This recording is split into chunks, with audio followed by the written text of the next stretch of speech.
a response to a public comment, but shall not engage in discussion or debate on the items raised by members of the public.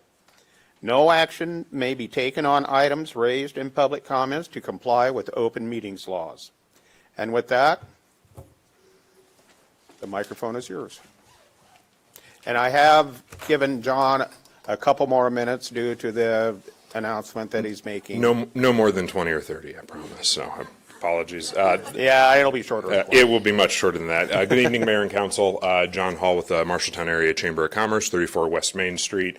Here before you tonight to reiterate the announcement that came out Saturday evening, and hopefully you all have seen that RAGBRAI is intending to come through Marshalltown and make us the largest overnight stop on their trip this year. We are especially honored to be able to host them as this is America's 250th celebration, and we really feel like we've got an opportunity to highlight the Veterans Home and so many features of our community that continue to make us the red, white, and blue capital of Iowa. And so we're very fortunate to be able to host this. I apologize for anybody who may have been taken by surprise on it, both here as well as throughout the public. But I want to assure you all that there has been a group of folks already working through some of the initial details and the initial planning on it. There has been notice provided to a number of different individuals to kind of begin that planning process, but the announcement process is something that RAGBRAI protects very, very intensely, and so they are very serious about it not getting out beforehand, and there's some rationale behind it. A lot of the bookings they need to do for hotels and the like require a little bit of control on that, and I'm sure your guys' emails have already started to flood with vendors who are looking for how to get in contact and want to come perform and all of the other things that come with it. But I just want to assure you that there is a group already starting to work on it, but there is a lot more information and many more steps in the planning process forthcoming. We are waiting on, RAGBRAI has binders that they put together that is really truly the planning process from A to Z on this that we should have this week.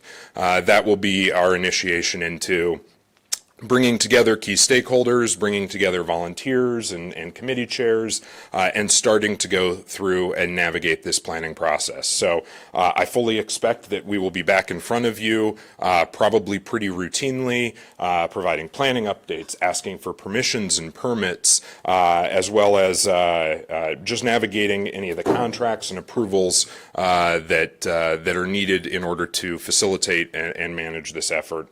So details on the event, what we know right now is that they're arriving Wednesday, July 22nd and leaving on Thursday. So for a very chaotic 24 hours, we'll be home to over 20,000 visitors, and that's both riders and support vehicles into Marshalltown, and it'll be a great opportunity to feature and showcase our community.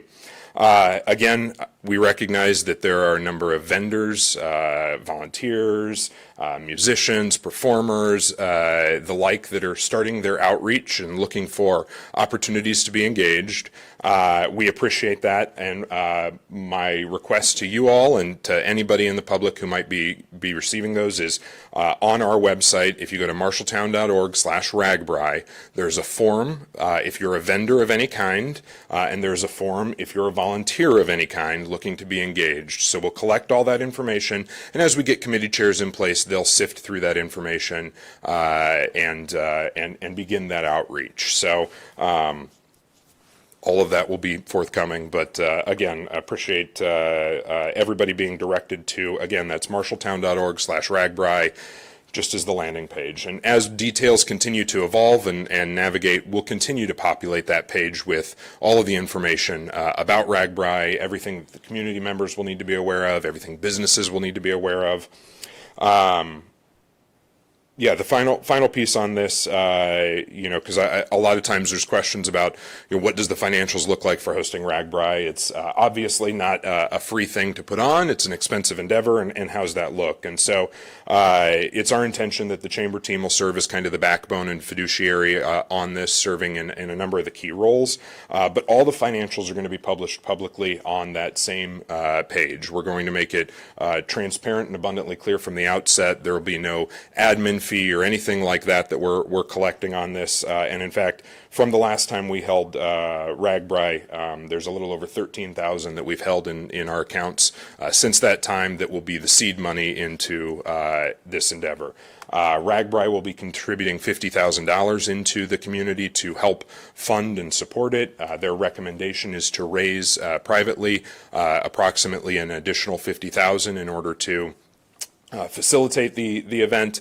Again, we've got a good start with the 13,000, and we will continue to keep everybody apprised and make everybody aware of the different opportunities that we've got, and the different opportunities for engagement and participation. And again, we know that this is going to be a chaotic and in some ways a really rough 24 hours. It can be a lot. I've been in a community where it's come through and had to cross through a farm field in order to get out of my neighborhood before. And this one, we envision a lot of work between 13th Street, West End Park, the Iowa Veterans Home, and downtown for entertainment. And so likely the Main Street impact, and as a fairly new resident of Main Street, I feel like I'll probably be impacted just about as badly as anybody because I have no exit beyond Main Street. And so I'm putting that all out there to say that we're all in this together. But again, this opportunity to host and welcome 20,000 visitors to our community is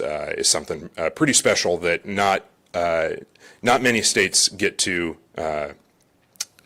realize the effects of tourism of this size and scale. And so we consider ourselves very fortunate, and appreciate your time on this evening. Certainly, I'm happy to take any questions. I understand you guys can't really engage in it, but we'll be back at a future meeting for any other discussion items. In the meantime, if you've got anything, if anything's coming up, don't hesitate to reach out. Thank you. Thank you, John.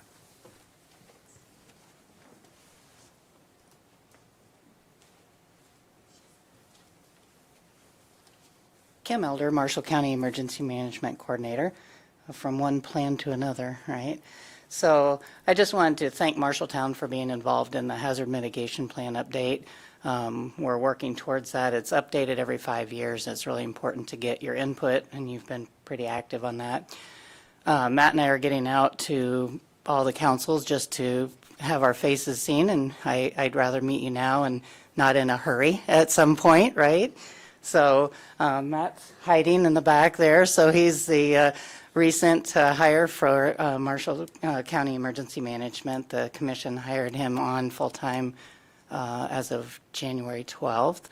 He's been on part-time since August, so he's a support specialist.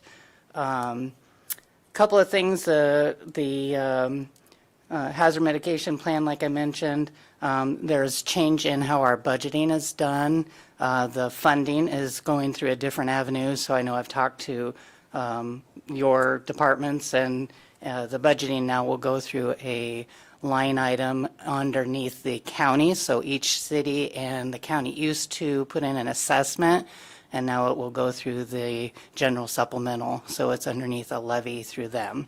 So you'll see that change. It'll be transparent on the tax statements, but it's a change for your budgets. You're not putting an assessment in through you. So I guess just making sure that you guys know that we're here as an extension. The commission is represented by all of our jurisdictions, and so each city and the county are all equal on our commission.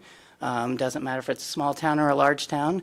If you need resources, need help with your planning. And we're working our way around the cities to help make sure their emergency operations plans are up to date and things. Marshalltown sets good at that point. So I know you have a lot more resources than most of our cities, but definitely we're here for you, and just reach out as you need us. So, all right, thanks. Anyone else?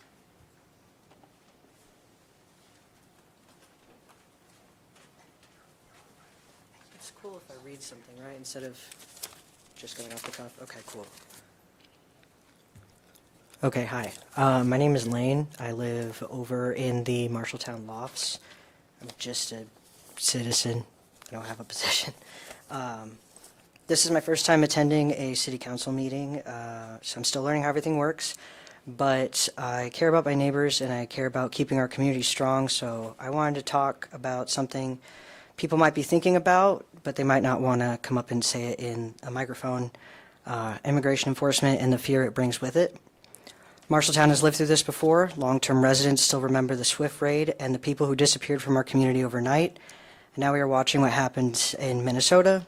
People being detained on their way home from work or school, businesses shut down, schools disrupted, protests, and even lawsuits from Minneapolis and the state of Minnesota about overreach. Families there are scared, families here are scared. It's not political, it's just human, and the fear affects our economy, our public safety, and our overall stability. I know Iowa law places limits on what cities can and cannot do. I'm not asking the council or the police to be breaking any laws, but we can take lawful, initiative-taking steps to protect our social fabric and reduce panic. When families are scared, they stop reporting crimes, they stop showing up to work, they stop shopping, and they stop trusting institutions meant to protect them. We can get ahead of that. We can make sure people know that they can access city services without being asked about immigration status unless it's required by law. We can assure victims and witnesses that it is safe to report crimes. We can work with Main Street and the Chamber to prevent business disruptions caused by any rumors, and we can create clear city protocols for handling communication with federal agencies so it is not chaos if something happens. We can invite MPD into community conversations and know your rights events, not to defy law, but to build trust by explaining what they do and do not enforce. Marshalltown is a proudly immigrant town, and our diversity is one of our strengths. Whatever happens nationally, we can stay Marshalltown strong, calm, lawful, and united. I am here because I want to help build that unity and make sure families, workers, and businesses feel supported before any crisis and not after. Thank you. Thank you. Anyone else?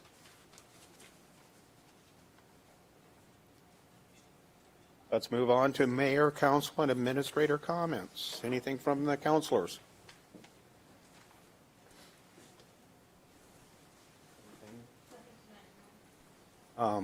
John, my comment, you are correct about phone blowing up. Just saying. Okay, let's move on to consent agenda. Move to approve, Your Honor. Second. Have a motion and a second. Roll call, please. Thompson, Yes. Yepes Gomez, Yes. Cahill, Yes. Fonseca, yes, Mitchell, Yes. Nichols, Yes. Schneider, Yes. Okay. Moving on to G, resolutions. Resolution number 1.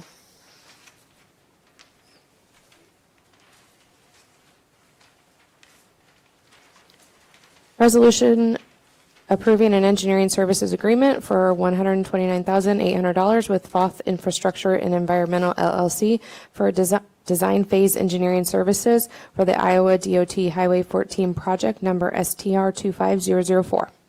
Move to approve. Second. Heather.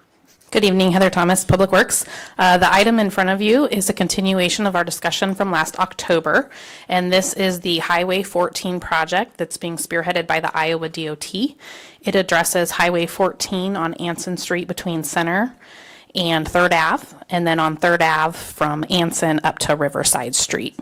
When we met in October, we talked about some potential city adds to their project. So while they're doing their project, there's some things that they are not responsible for that we could look at doing concurrently. And this is for the engineering, the design engineering aspects of that work. This includes 38 pedestrian ramps. So the DOT is responsible for the sidewalk pedestrian crossing that physically crosses Highway 14. And so these would be those side streets at those same intersections, but crossing the local street that we have. Probably the most expensive aspect of this is going to be traffic signal work, and specifically to the pedestrians. Right now, there's legislation related to ADA compliance and ProWeg that talk about countdown being audible for those pedestrian. While it's not yet a requirement, we know it's coming down the pipeline, and this was an appropriate time to do that. So at this point, for sure, we're going to design it in there. One of the reasons we're designing it in there is because as we do those sidewalk improvements in those quadrants, we believe there's going to be some right-of-way needs to be able to adjust and move things, and we want to make sure we're getting right-of-way now to accommodate the pedestrian signals at that time. Once we have cost estimates, we'll bring that back to you to confirm to go ahead and proceed with construction of that side, but definitely doing those design improvements at this time. We're also looking at Riverside Street and looking at removing the South Boulevard on the west side of the road there. That will also eliminate that traffic signal.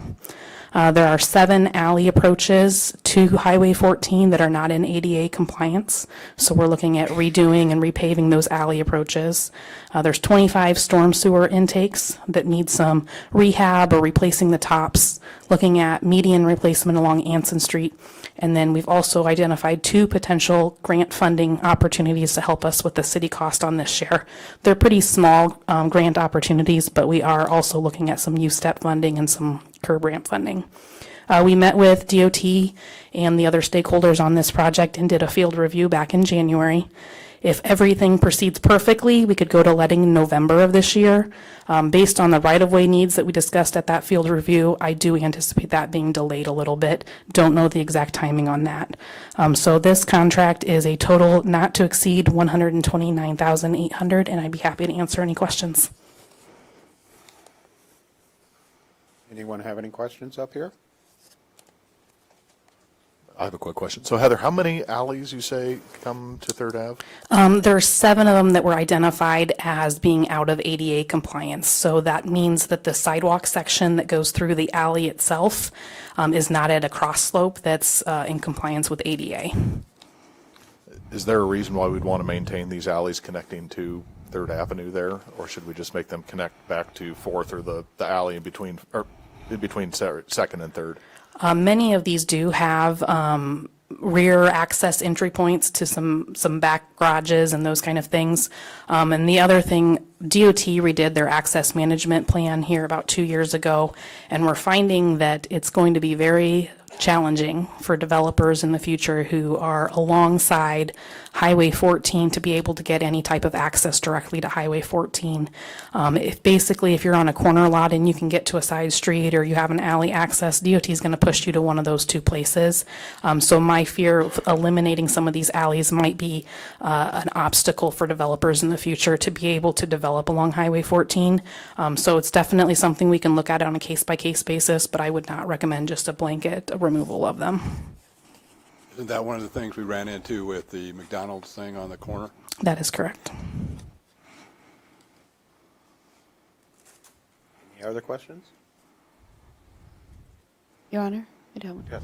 Heather, I don't remember if you said when construction would start. Like what's the timeline on this? Yeah, so if everything goes perfect, it lets in November of this year. Construction would be in 2027.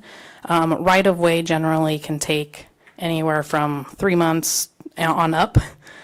So right now, I would say construction's looking at 27 or 28, and we don't have maybe a more definitive time at this time. Anything from the public?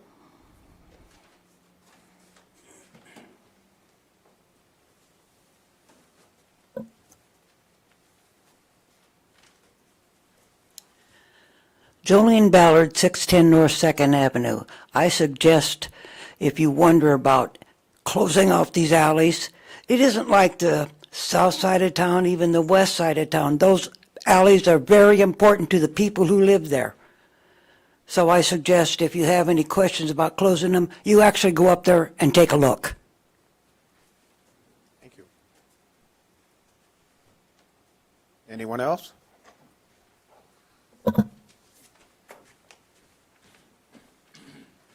Doris Kinnick, 2020 Catalina Place. Just wondering where these funds going to come from. Heather?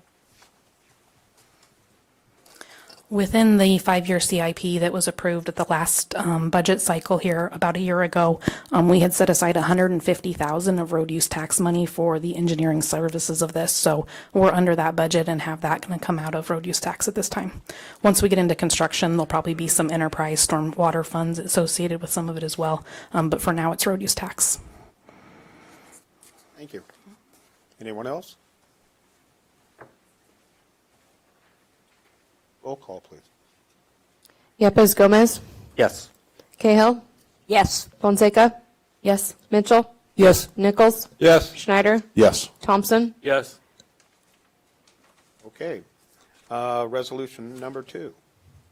Resolution affirming the allocation of local option sales tax revenues for property tax relief and council designated priorities, including authorized use of general fund balancing.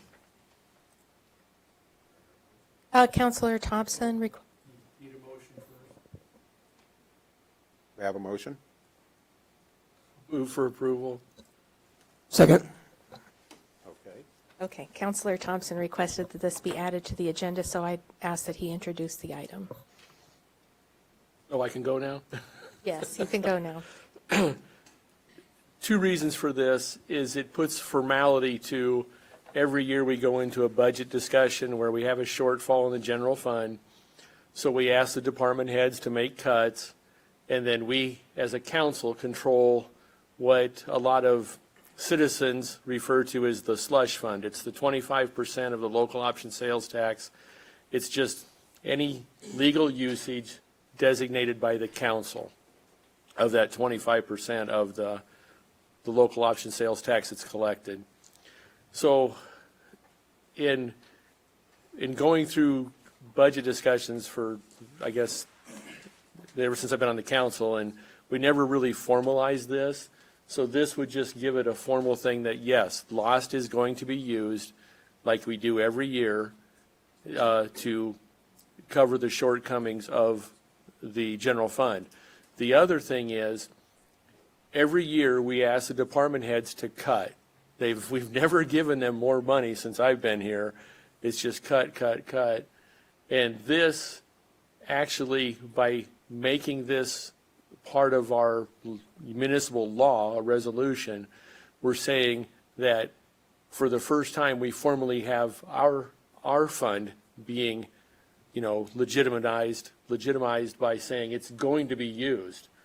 So it puts a little more onus on us that if we want to protect our own fund that we want to use for fireworks or whatever, special things that come up, and I'm as guilty as anybody else, we all have our pet projects and we use this fund for that if we can get the votes. This actually makes it formalized in the sense that now we have skin in the games. We take some of the pressure off the department heads. Now, we're not saying that releases them from looking for budget cuts and way to save money, but we're also, I guess in my mind, by formalizing this, it makes us more engaged in the conversations, because now we're like a department head. We're working to protect our fund, our budget. So that's why I brought this, or asked Carol to put this on the agenda. So I'll take questions if that's confusing, but thank you. Does anyone have any questions for Gary? I have a question of Gary. How's that any different from what we're doing now? It's not different, it just makes it formal, that it's there, it's going to be used. If ever a day comes that we can't make a decision, then it's going to default directly to local option sales tax. There's no ifs, ands, or buts about it. So once the department heads make as many cuts as they can without more pressure from us, then this is the amount necessary is going to come from lost. It just formalizes the process. Well, Your Honor, I'm going to be voting no on this. I don't see why we'd want to tie our hands behind our backs or limit our optionality on these types of things. And anything we can do with a resolution, we can undo with the resolution. So I'm not sure what the point of this is. Any other questions?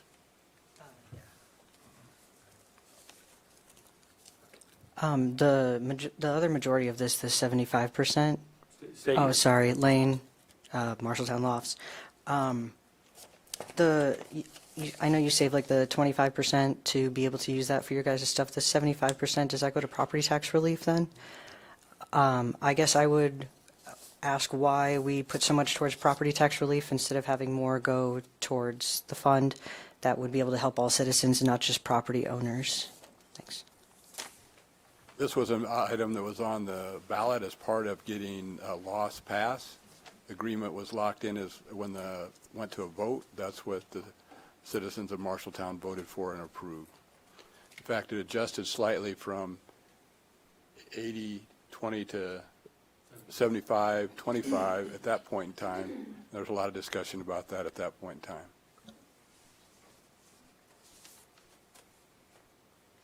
Anyone else up here? Anything from the public? Have roll call, please. Fonseca, No. Mitchell, Yes. Nichols, Yes. Schneider, No. Thompson, Yes. Yepes Gomez, No. Cahill, No. Motion did not pass. Moving on to resolution number 3. resolution authorizing the Iowa DOT to award the construction contract for the Center Street Viaduct Rehabilitation Project, being Iowa DOT BHM 4797629-8K64 and the city project number STR 21002 in the apparent amount of $4,049,299 to Boulder Contracting LLC. Looking for a motion to approve? Move to approve, Your Honor. Second. Have a motion and a second. Heather? Good evening, Heather Thomas, Public Works. Last Wednesday, we opened, by we, I should say, Iowa DOT opened bids for the Center Street Viaduct project. This is the repair project that was intended to replace those finger expansion joints as well as touch up the paint on all of the railings and address some of the issues in the enclosed underneath by the gun club in that confined concrete space, as well as some concrete structural stuff on the outsides. When we opened bids, those bids came in higher than the engineer's estimate, which is disappointing. I did tabulate those. They're on the screen in front of you. The engineer's opinion of probable cost was about $3.3 million. The low bid was $4,050,000. So that is disappointing. However, as we look at the bids and make a decision whether to award or not award, DOT automatically awards if it's within 10% of the engineer's opinion of probable cost. Since it was above that number, they come back to the city and confirm whether or not we want to move forward or not. With the DOT letting, we are unable to communicate to any contractors in this process before we make that determination. So we have to make that determination whether to award or not award without any communication with contractors. And that's critical because I'd love to go talk to the contractors right now and look at a couple of those items and see if they had any, feedback related to the difference in what the engineers thought the cost was going to be and what they did. However, when I look at these, I also noticed that we got 4 bids. And for this project, considering the uniqueness of this project, the repair of pretty much a customized bridge, this is not a typical bridge that you'd find in Iowa. There is definitely a little bit of a sense of there was competitiveness with getting 4 bids. When we did the AGC review on this particular bridge, we only had 3 contractors interested a year ago. So we picked up 1 additional contractor that had interest. The low bid, Boulder Contracting, is a company who has worked for the city of Marshalltown now. In the past, has 2 current contracts with the city on different projects. They're more known right now for trail bridges, in what they've done for us, but they've done bridges for others that are larger. As we look at the bids that came in 2, 3, 4, those were actually a relatively tight grouping, and Boulder came in about 18% lower than that. So when we consider all of those things and not having the ability to talk to them, I think our recommendation is the bridge still needs fixed, and going back out to bid's probably not going to result in a number that's substantially different. In fact, sometimes if you go back out to rebid, the low bidder will be like, ooh, I left a lot of money on the table, I'm going to increase my bid. And so we're not recommending going to rebid. We are recommending proceeding with awarding at this time.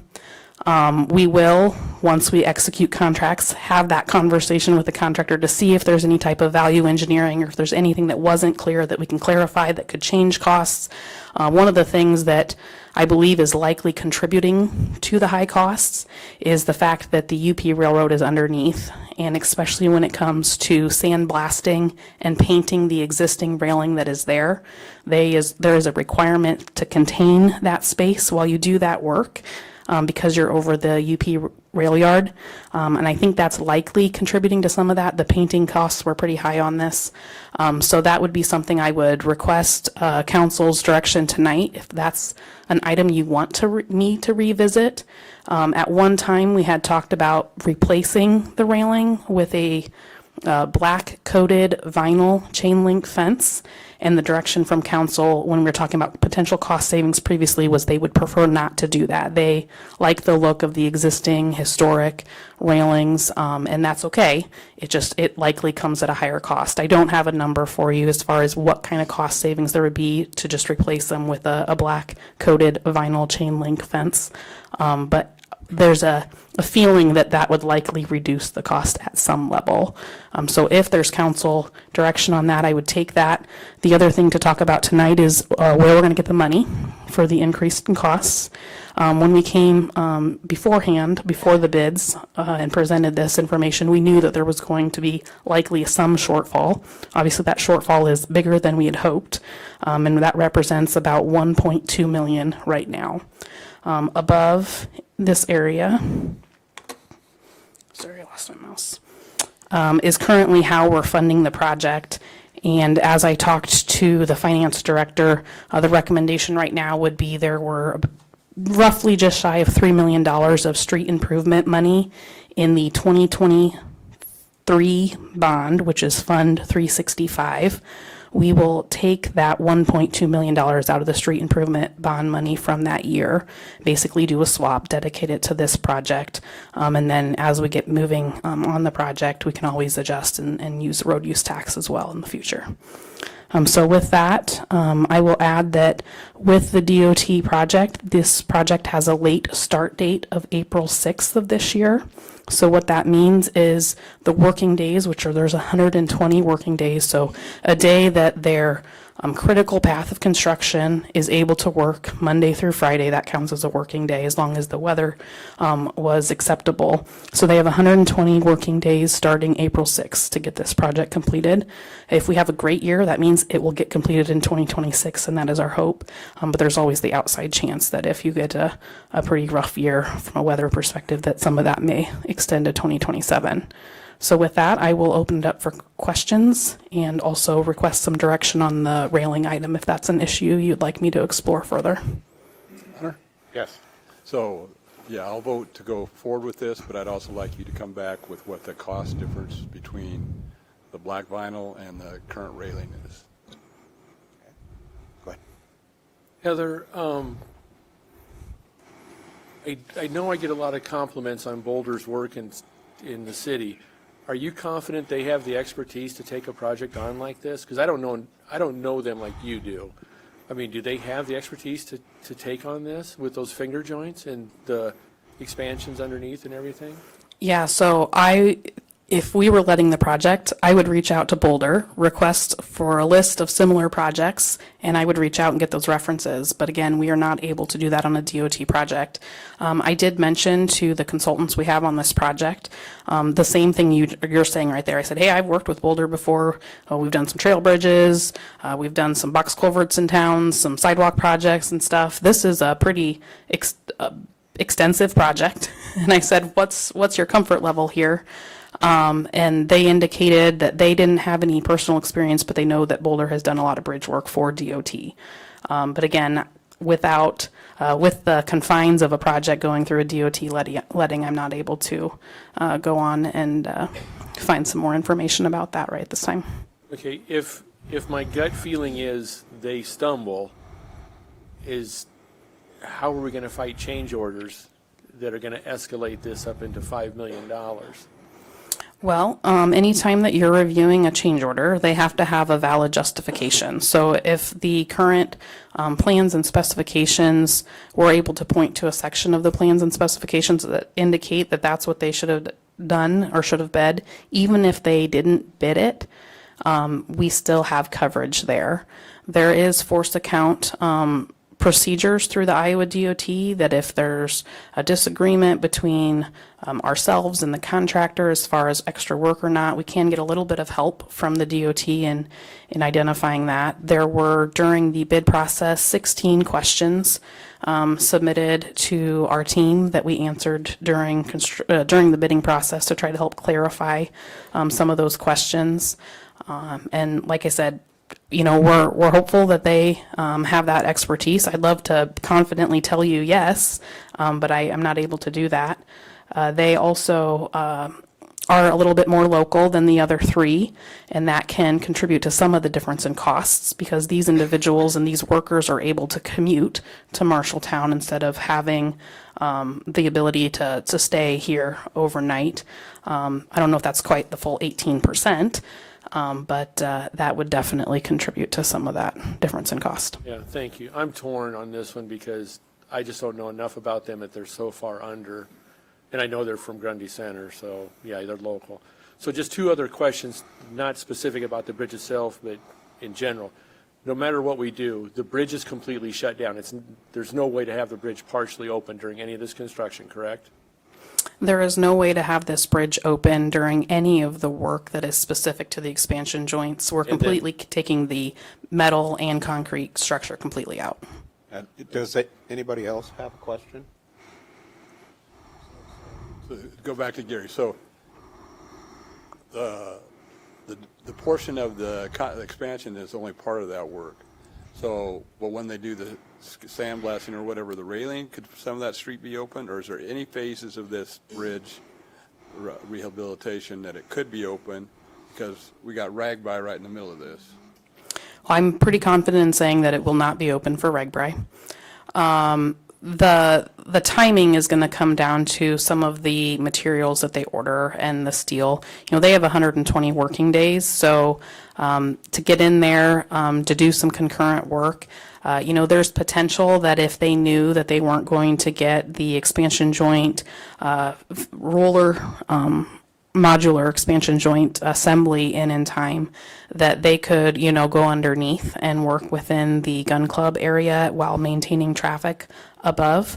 However, you know, if I was a contractor, I don't know that I would risk not taking full advantage of the 120 working days. You know, they have the right to close the bridge. And so that's likely what's going to happen, would be my guess, but that's something that I'm happy to have a conversation with them and give you guys an update. But again, we don't have control over that. They have full access to the bridge. Anyone else? Did you have one more? Yeah, Heather, the questions I'm getting too is, are the two entrance ramps on the south side of the bridge going to be open during the entire construction? Yes. Okay, thank you. And I would agree with Councilor Nichols. I think as much as I like historic look of that, I think a black chain link fence, a higher fence would be, you know, safer for us. Plus it would save us some money if we change out the railing. Potentially. I can't Potentially. guarantee that, but that is Well, the black one chain of the link thought. fence should have a longer life with less ongoing maintenance too. Yeah, the UP Railroad specifications right now would require an 8-foot tall fence. Obviously, the existing fence that's there today is not 8 foot tall. However, it was grandfathered in because we were just painting it. We weren't required to replace it. Obviously, if you wanted a more decorative look that's 8 foot tall, there'd be a ton of expense. But an 8-foot black coated vinyl chain link fence was one of the cost saving measures we had discussed previously. So you'll be bringing that back to council What I will for do, a final decision on it. yeah, so the process from here on out would be if you guys give me authorization to award, I work with DOT to get contracts ready. Contracts are sent over to Boulder. They sign them. DOT has to go through all of their approvals first, and only then can I have that discussion with Boulder as far as that as a potential cost savings or others. And at that time, I would come back with another discussion item to see and update you guys with any possible change orders that we could do at that time. Okay. Anything else up here? Anything from the public? Roll call, please. Cahill? Yes. Fonseca? Yes. Mitchell? Yes. Nichols? Yes. Schneider? Yes. Thompson? Yes. Yepes Gomez? Yes. Okay, resolution passed. Moving on to discussion, we have a petition for a four-way stop at Merle Hibbs and South Sixth Street. I believe we have Mary Mock.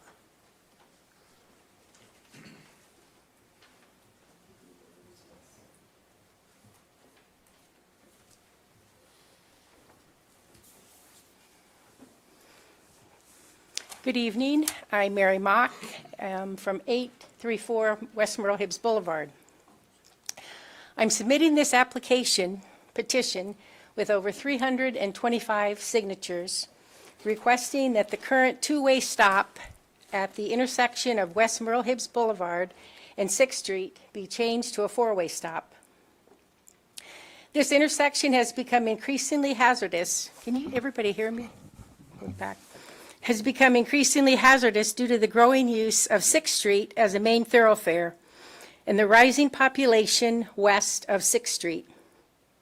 Many residents, including children, pedestrians enjoying the ponds, and daily commuters, depend on this crossing. Without proper traffic control measures, the risk of serious accidents will continue to increase. Accidents and multiple near-miss incidents have been cited, and unsafe driving behaviors are frequently observed at this intersection. Residents living on Southwest 6th Street near Merle Hibbs currently lack regulated access during peak traffic periods on South 6th, significantly increasing the risk of accidents. As I was collecting signatures, one woman quickly signed it as her mother was recently in an accident at that intersection. Thankfully, she survived. I urge the City Council to review this request and take the necessary steps to authorize and implement a four-way stop, as this will regulate traffic, encourage greater caution among drivers, and reduce the likelihood of accidents. Thank you for your time, consideration, and commitment to community safety. Does anyone have any questions for Mary? Go ahead.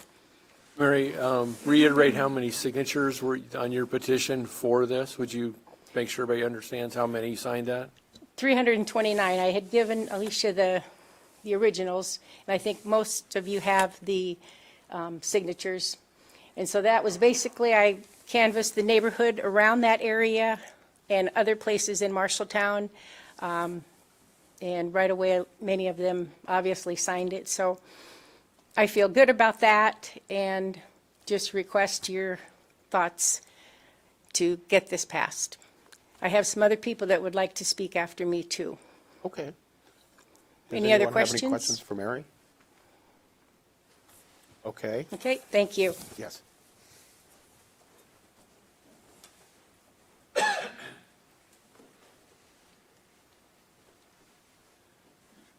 Yes, and I'm Mark Mock, resident 834 West Merle Hibbs Road, and yes, the husband of Mary. The event that kind of started all this for us, in August of last year, we moved from South 3rd Street to West Merle Hibbs, where we currently reside. And one day, coming back from Walmart, going down Merle Hibbs, we came to 6th Street and stopped. And while we were there, we had to wait for something I had commonly seen at Meadow Lane and 6th Street also, but not quite this bad. A series of cars just going in a string, perfectly timed, so you couldn't turn left, couldn't go straight across. You had to wait for them to go by, and then they started from the north in the other direction and coming down. Finally, it did clear up, and we were able to go across, but in the meantime, the person who came up behind us started honking at us because we weren't going fast enough. I think maybe they thought we were going right, we were going straight. But either way, it was kind of annoying, and it kind of prompted us to ask more questions and pay attention to that corner as the month proceeded, went into September. So we had reached out to the residents. We found out that, yeah, there were many people who agreed with us. As Mary said, she has over 300 signatures. And I've observed that people turning on Merle Hibbs from 6th Street and turning from Merle Hibbs going north from our side of the street is fairly common. We make left turns. It's difficult to do. One of the pushbacks that I've gotten is I was told this has been tried before and rejected. And the reason being that there isn't enough traffic on 6th Street to justify it, which I don't quite understand because there's a four-way stop at Westwood and a stoplight for that matter at Olive Street, which is basically, I would think, the same traffic profile. There aren't enough crashes to justify it. I think that was recently said at the Village Cooperative by the city. And crashes aren't really what we're looking as the main component to justify the stop sign. The main reason to justify it is because it's just difficult to make a turn there. You end up waiting a lot of time, and you become impatient in waiting, which leads you to do things that you maybe wouldn't normally do, to take a little risk to get across or to make the left turn. This isn't all times of the day. If you go at 7 o'clock in the morning to probably roughly 7:30, we frequently do that going to church, no problem. We get on 6th Street and go north. But when we come back, if we come down Merle Hibbs, going down Center and down Merle Hibbs, the traffic is increased, and it stays that way to probably 7:30 at night. So again, the main motivation is that daytime period of time, especially when school gets out, gets really busy because employees are leaving work in the morning, 8 o'clock, when they're going to work. That's when it seems to become busier. So I guess based on that, that's the reason that we're looking to have a stop sign put in there, just to make it easier for residents that live in that area to make the left and right turns. Thank you. Okay. Do we have anybody else?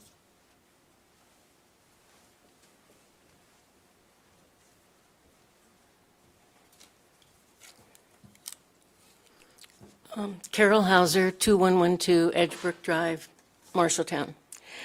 I'm here to support the four-way stop sign at the Merle Hibbs 6th Street intersection for the specific and only obvious reason, safety. Have you ever tried to cross 6th Street any time of the day? Walking is putting your life in your own hands as cars speed down 6th Street and going either north or south. Sometimes when I'm crossing the street to walk that really nice pond, cars don't slow down. They act like I'm in the way, slowing them up. Is this safe for the pedestrians of Marshalltown? I think not. What is it going to take to have this resolved? A bad accident where someone gets killed or maimed for life? Safety for everyone. Let's keep Marshalltown safe for our families. Thanks. Thank you. Heather, can I ask you to come up? Oh, we have one more person. I'm sorry. Kevin Hullabar, 830 West Merle Hibbs Boulevard. We have lived, my wife and I, on that location, it'll be a year. And I think what we see is slowing the traffic down that are coming off of Highway or Iowa Avenue. We talked about close calls. I had one coming up here. I noticed that when people come down 6, a lot of them will cut my lane short if I'm coming up to the intersection. And our intersection really is wider than probably most intersections in the town. We have a wide street, both 6 and Merle Hibbs. And also, it's not a perpendicular street. On our side, the west side, it kind of is at an angle. So when people come off of 6th, they'll cut right that curb, and they're in the wrong lane, obviously. And had I not noticed, it was a service vehicle, so I had no idea where they were from, but they cut me off and just about head on. So I think it's speed is the big thing coming down that hill. They pick up speed, and when they do make that turn, it's a pretty fast turn. So I do support the stop sign addition. Thank you. Thank you. Doris Kinnick, 2020 Catalina Place. I am very familiar with 6th Street because I live on Catalina Place, so we're right off of by Fisher School. The issue that I have with this four-way stop is the fact that it's going downhill. So if you're going to put a four-way stop at the bottom of a hill, that is the issue that I've got with it. And there is a lot more traffic on 6th Street than there used to be. And it is both in the morning and in the afternoon with the afternoon commute, for sure. So that's something that I just wanted to put out there, the fact that that street at the bottom of that is where the four-way stop would go. And so that's a little bit of a danger thing there. Thank you. Thank you. Anyone else? Heather? I know there's a science to this. Heather Thomas, Public Works. In your packet, I have included some common considerations that engineers use when evaluating stop control, specifically intersections where you have two-way stop and you're looking to potentially look at a four-way stop control. When I say there's guidelines, there is not a hard, fast matrix. You receive X, do this, and it's a little bit more fluid than that, and every intersection should be treated on a case-by-case basis. So even if you would go through some of these considerations and maybe one of them meets a consideration or a recommendation or a warrant, that doesn't necessarily mean you ignore everything else and put in a four-way stop. So I've listed within my memo several of the common considerations. One I didn't list in here, but I should add is when I receive requests like this, one of the things I like to do is I also like to reach out to our public safety officials and get their input if they feel like a change is warranted. And I did that in this case, and the police department did not have any recommendation to make a change in this location. I also looked at speed. And for some background, they've referenced some discussion that came to council back in 2013 when a very similar request came to council for a four-way stop. At that time, 6th Street speed limit was 45 mile an hour in this area, and it is currently 35 mile an hour in that area. So through that discussion is what resulted in that speed limit reduction on 6th Street. When we look at intersections, some of the things we look at is sight distances. So on the minor street, or in this case, Merle Hibbs, when you are stopped at your stop sign that's currently two-way control, are you able to visibly see all the traffic on 6th Street without them stopping so that you can make that judgment of whether or not you have space to get out or not? In this case, sight distance is not an issue, and so that does not mean, I'm going to use the word warrant, although use that loosely for consideration of a four-way stop. You look at pedestrian traffic. When you have, especially school zones, with a high number of kids, using a connected sidewalk system to get to and from school, that's another consideration where you would potentially look at increasing the amount of all-way stop controls. This area is a little bit far enough south from the existing connected sidewalk systems. There is trails between two recreational areas on both sides, but it's far enough removed that the pedestrian counts aren't high enough to justify this into a type of school zone that you would look at a higher level of four-way stop control. Crash data is another one. And some of these guidelines that I'm going through right now are what is considered a standard in the U.S. We go off of the Manual of Uniform Traffic Control Devices, or MUTCD, on some of these recommendations. And so when you look at stop controls, you look at a couple of different guidelines. You look at a 12-month period and see if there are 5 or more reported crashes that could have been potentially prevented with the implementation of four-way stop control. You also look at a 3-year period and look for 6 of them. And now when you look at the susceptibility to correction by putting in four-way stop control, you also have to look at severity of crashes, and that four-way stops may also increase some level of crashes by implementing that. And so within the packet, I outlined both the 12-month period of crashes and the 36-month period of crashes. I outlined what those were caused by, whether they were rear end, left turn, failure to yield, those kind of things. I also included Westwood intersection, which is currently a four-way stop, and I believe that has a lot to do with the pedestrian traffic being closer there to the school zone system, and that fell short. So in the last 5 years, there have been 11 reported crashes. Of those, all of them have been property damage only or unknown or possible injury, which means none of them were reported as minor, major, or fatality injuries. Those are considerations. Next, I look at traffic counts. We did a full traffic count video review of this intersection. We set up a camera. We had the camera set up during school periods, also when school was not in session, weekdays, weekends, and we picked a day to review that had the highest 8-hour volume. Typically, the guideline is the average day. However, we went ahead and grabbed the peak day of all of the days that we reviewed. And within that, you look at the 8-hour volume, and you average the vehicles coming from the major and the minor streets, so 6th Street and also Merle Hibbs. And at a 35-mile-an-hour speed limit, we also evaluate the speed of the major road to be 5 mile hour above the posted. So it's a 35-mile-an-hour road, but we're assuming that there's a good chance that people are driving 40 mile an hour. On that, for that warrant to be met, you would need 300 cars per hour on 6th Street and 200 cars per hour on Merle Hibbs.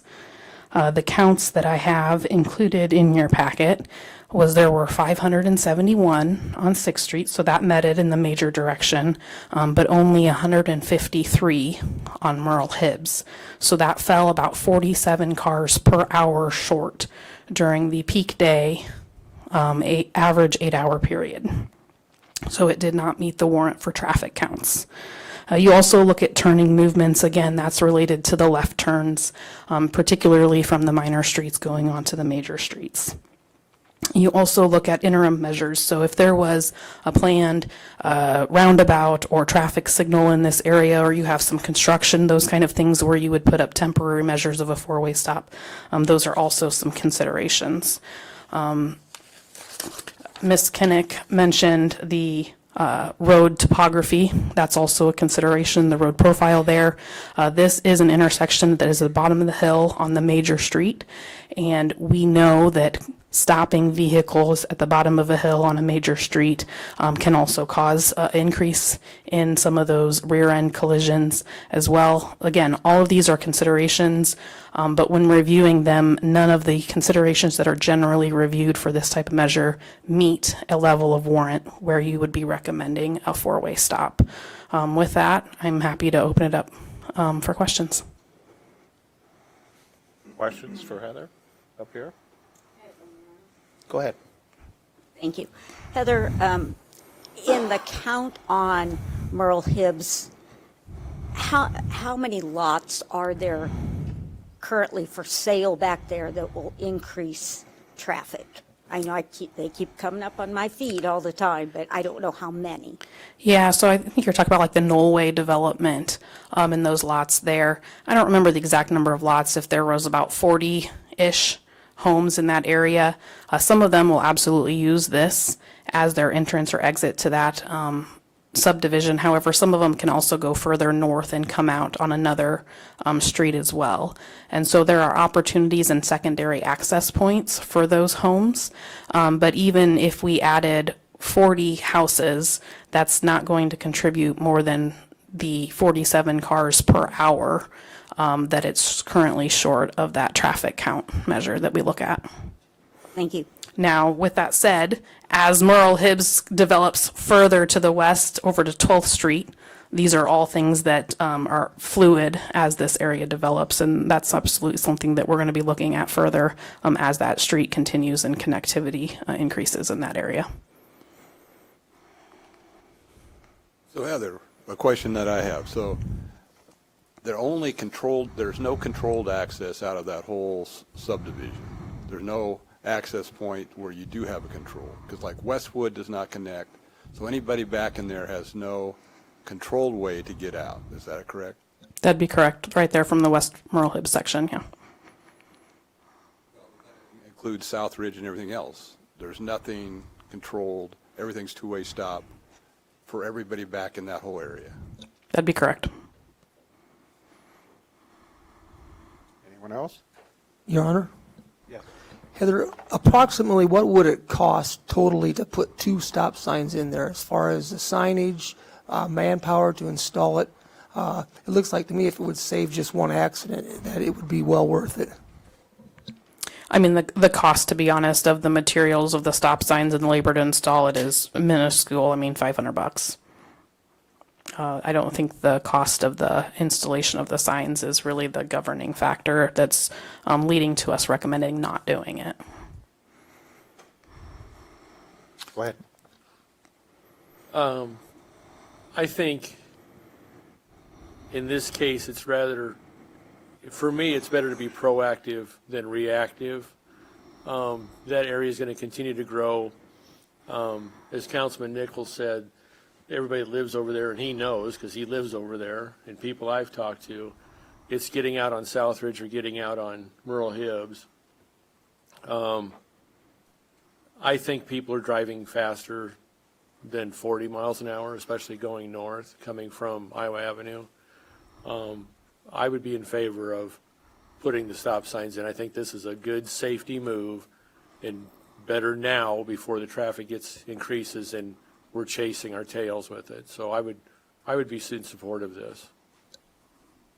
So I'd support it well for a couple different reasons. One is I definitely know people coming down that hill from going north are going fast. By the time they get to that bottom hill, are going faster than 45 miles an hour. But second, I was elected to represent the people. When I see this many signatures on a petition, I'm going to say I will support the people who elected me.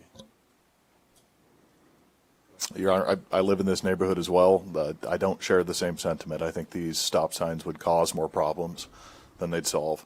I'd be interested when Merle Hibbs, if it ever does go through, to look at, what we can do then. But a 4-way stop there is going to cause problems. It's going to slow down a lot more people.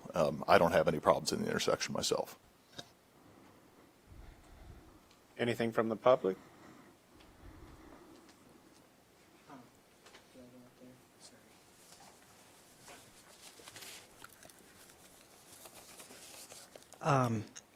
I don't know a ton you of, need to- sorry, Lane, I live at Marshalltown Lofts.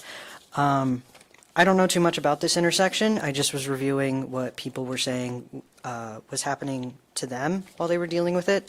And like your question, I don't assume it would cost too much to do this. And I feel like if this many people come to you and say that they're not feeling safe, even if the warrants aren't met on paper, that public trust is valuable. And I think it's an easy win for the community and for encouraging civic activity. Thanks. Well, Honor. yes. So, hearing what Heather had to say about it and getting the numbers and the stats and how it's all reviewed, I'm just kind of concerned, will it cause more harm than putting it in? So that's where I'm at. And also, I also live on a very busy street where my neighbor's house got demolished by a car with traffic, and my house has been hit, multiple trees have been hit, mailboxes have been hit throughout the years, and ultimately nothing, there's data on it, and Heather shared the data on it too, that there's not enough reasoning to put something there, even though, it could cause something more catastrophic, like somebody getting killed and stuff. So I guess I want to know what if putting it in would cause an accident and then something happens. So right now nothing has happened, as well as like on my street with somebody getting seriously injured, thank God. But so I just kind of want to know more about, is there risks to putting it in? That's what I want to know. Heather, do you know? I mean, I think that there would be a potential for an increase, especially in probably rear-end collisions on 6th Street. I think there's going to be people continuing to take the major street and potentially have some accidents. Hopefully those, if that's council's wishes to put a stop sign in, hopefully those will be along the same lines that are currently there today, looking at property damage only and not looking at the fatality injuries. Ultimately, the city council is the one who passes and approves the ordinances that set the locations of stop signs within city limits.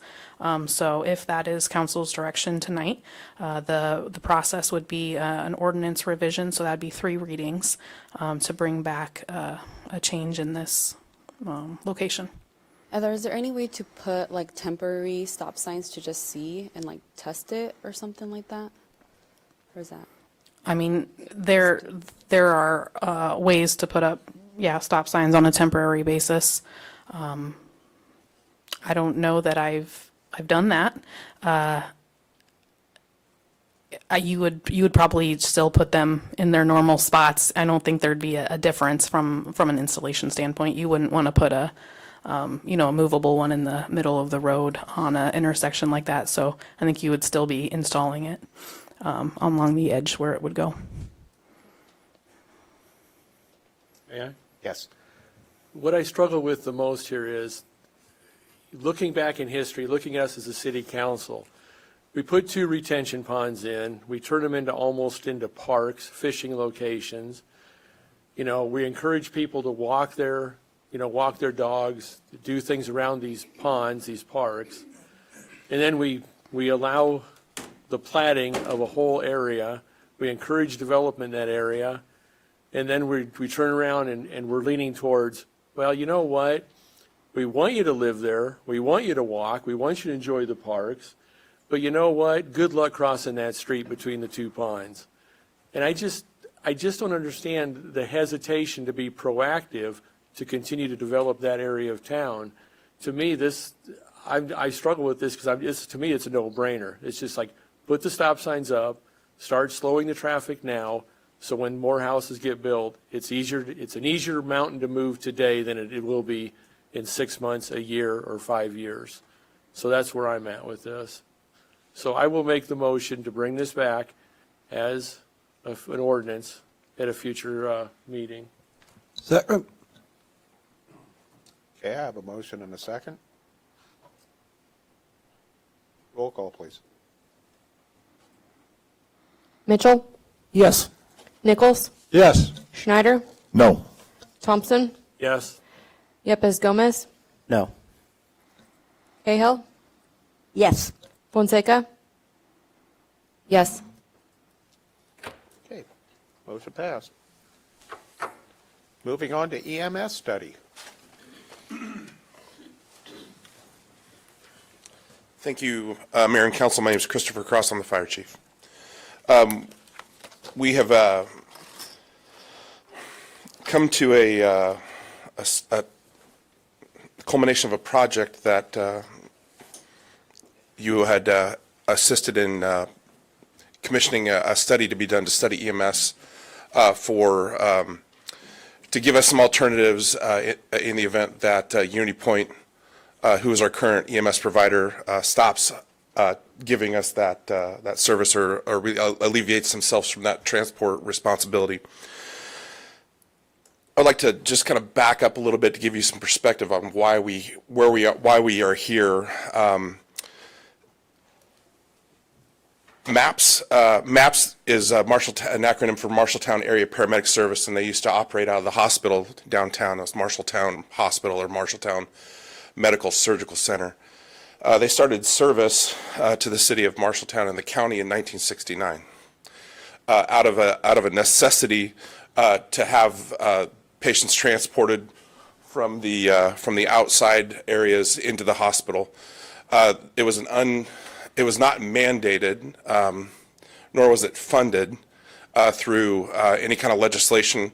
It was probably, if it was a county hospital, there might have been county subsidies, but it was a pay as you use the service type of situation. And that lasted until the Unity Point Medical System bought the Marshalltown Medical Center, the Marshalltown Hospital, and now Unity Point has been our ambulance provider since then. We have a transport agreement, a loose transport agreement with Unity Point Health that says, on these certain types of calls, we will come transport your patients to the hospital.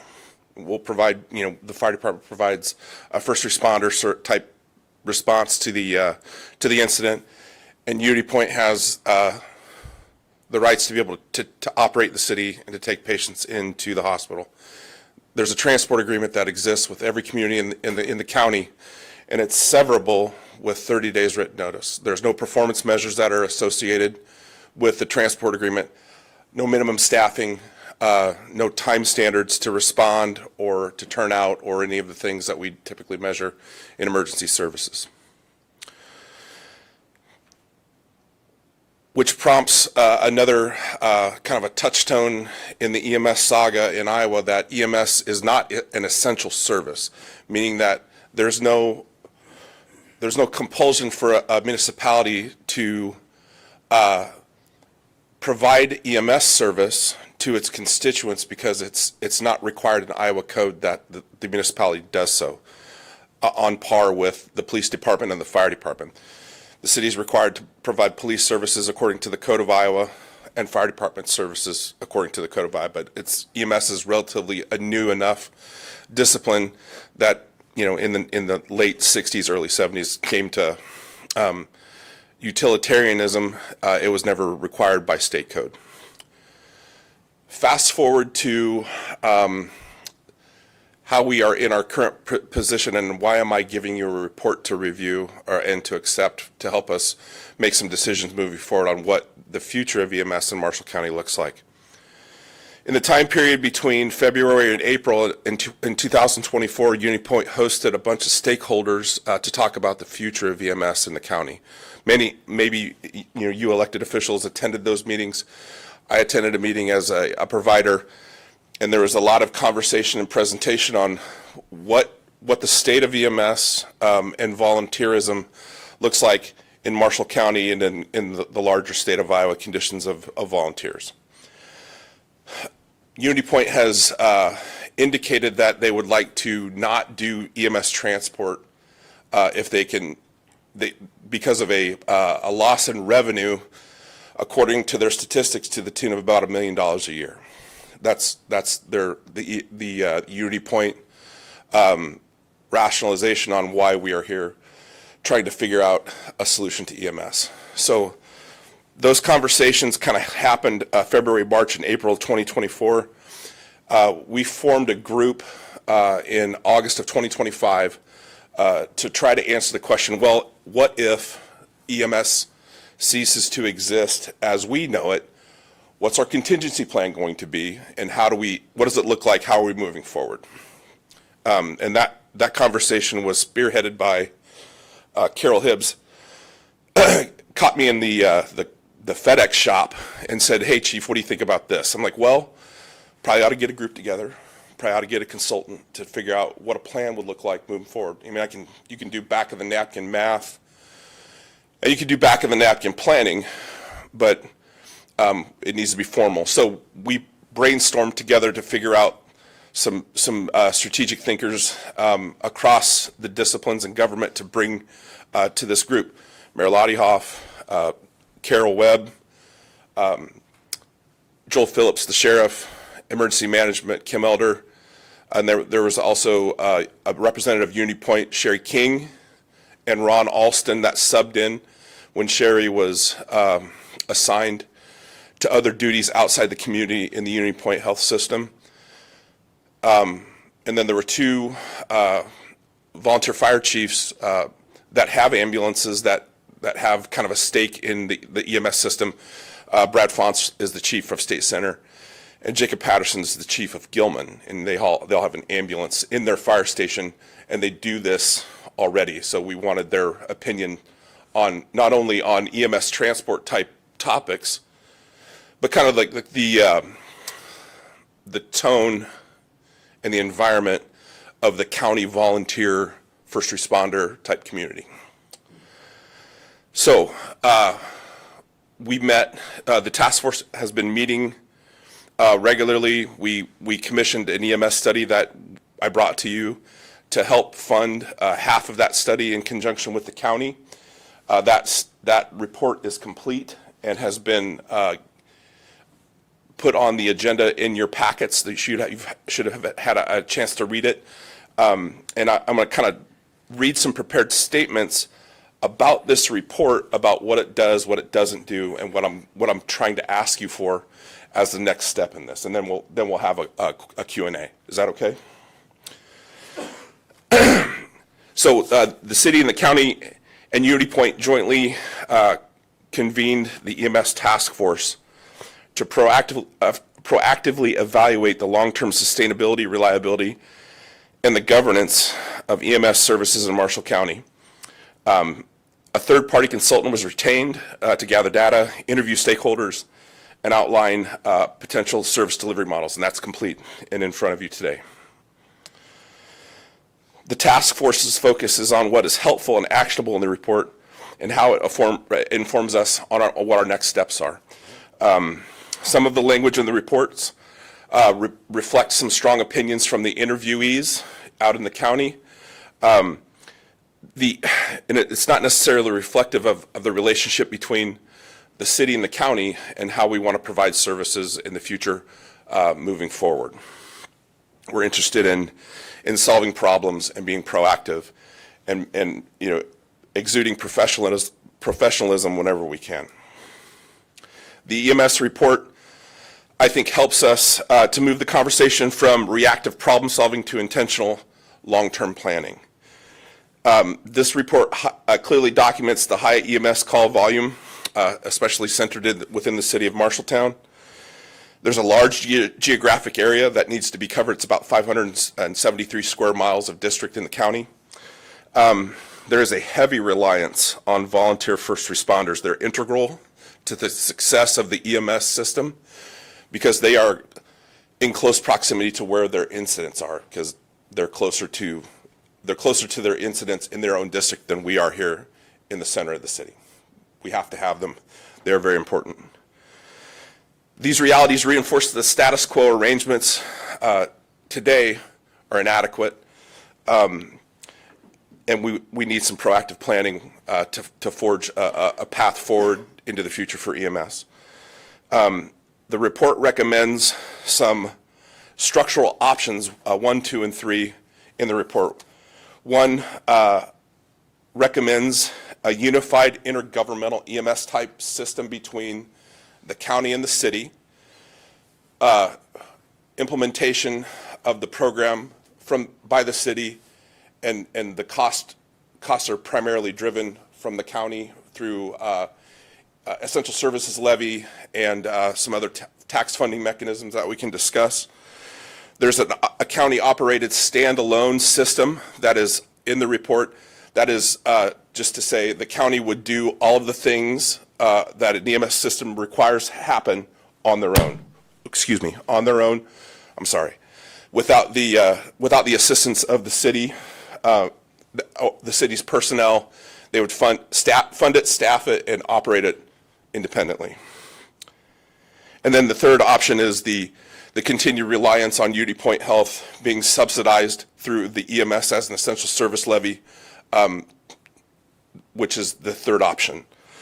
I think the value of this report that I've submitted to you today, it outlays cost considerations, it identifies governance and staffing implications, and it highlights the importance of local control and accountability and service delivery within the EMS service. I think we can do great work if we deliver the service.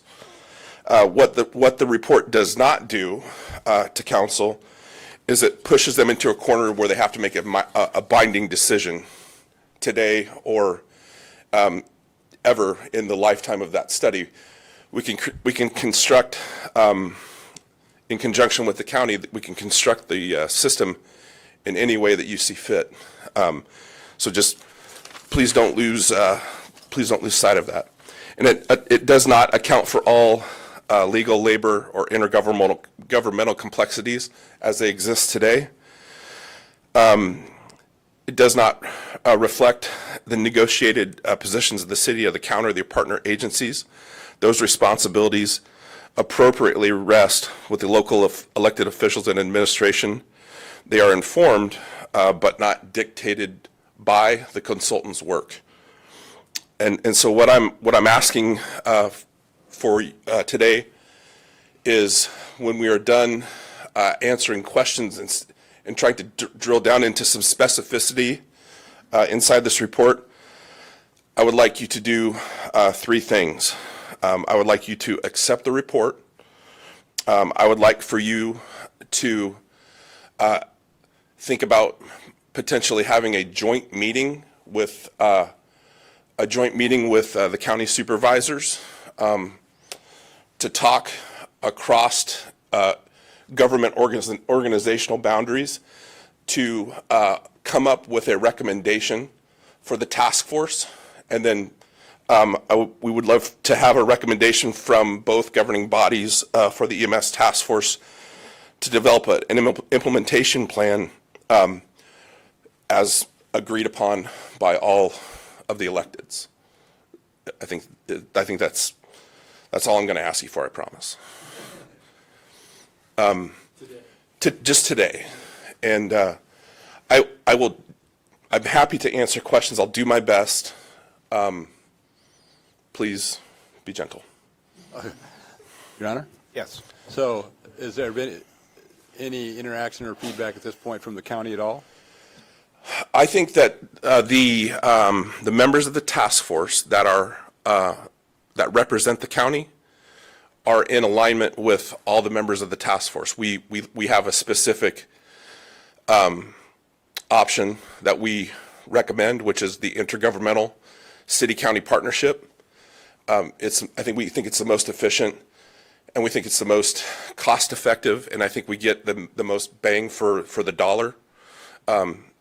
They're in agreement. The county members are in agreement with the other members on the committee. And I would encourage any task force members that are in the room to please chime in if you'd like.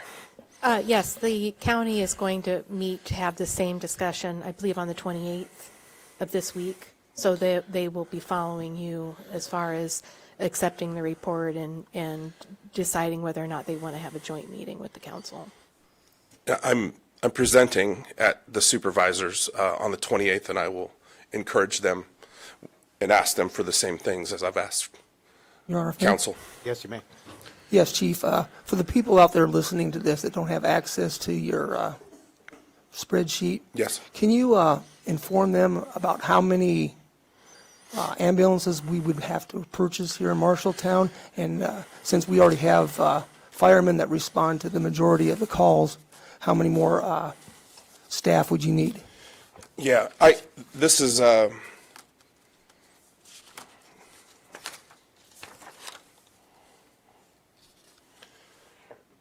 excuse me. So we anticipate answering approximately 4,800 calls for service a year. The consultants have estimated that they should have 4 ambulances staffed daily with a satellite station, staffed with 2 personnel. The study calls for dual paramedic staffing. I don't know that I want to do that. If I'm administering the program, I would rather staff it with an EMT and a paramedic. This is getting down into the weeds, and please forgive me. According to the call volume plus the units, we would need to bring an additional 28 staff members to the fire department. And those would be, according to the plan, funded through the county. And we would manage do the personnel management for them, but the funding would be funneled through an agreement assuming that the EMS for an essential service tax levy happens in a vote, a referendum, 60% required to pass. We're kind of setting this plan up on the stilts of the success of that ballot measure. If the ballot measure fails,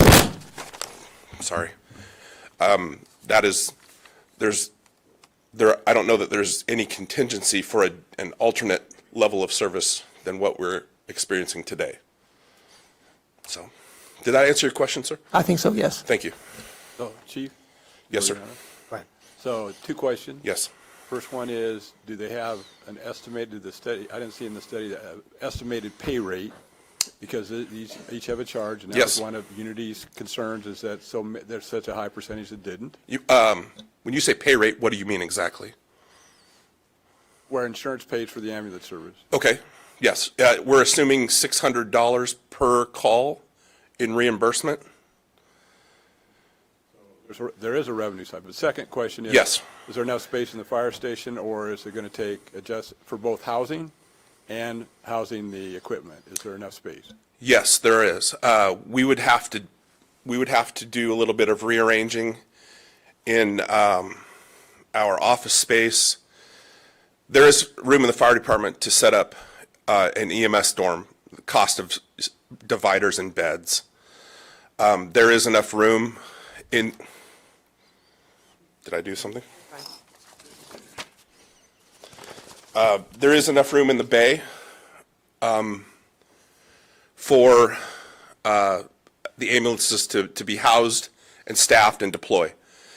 There's also a provision in the plan for a satellite ambulance to be housed at the State Center Fire Department to give us access west and service that side of the county a little bit more quickly.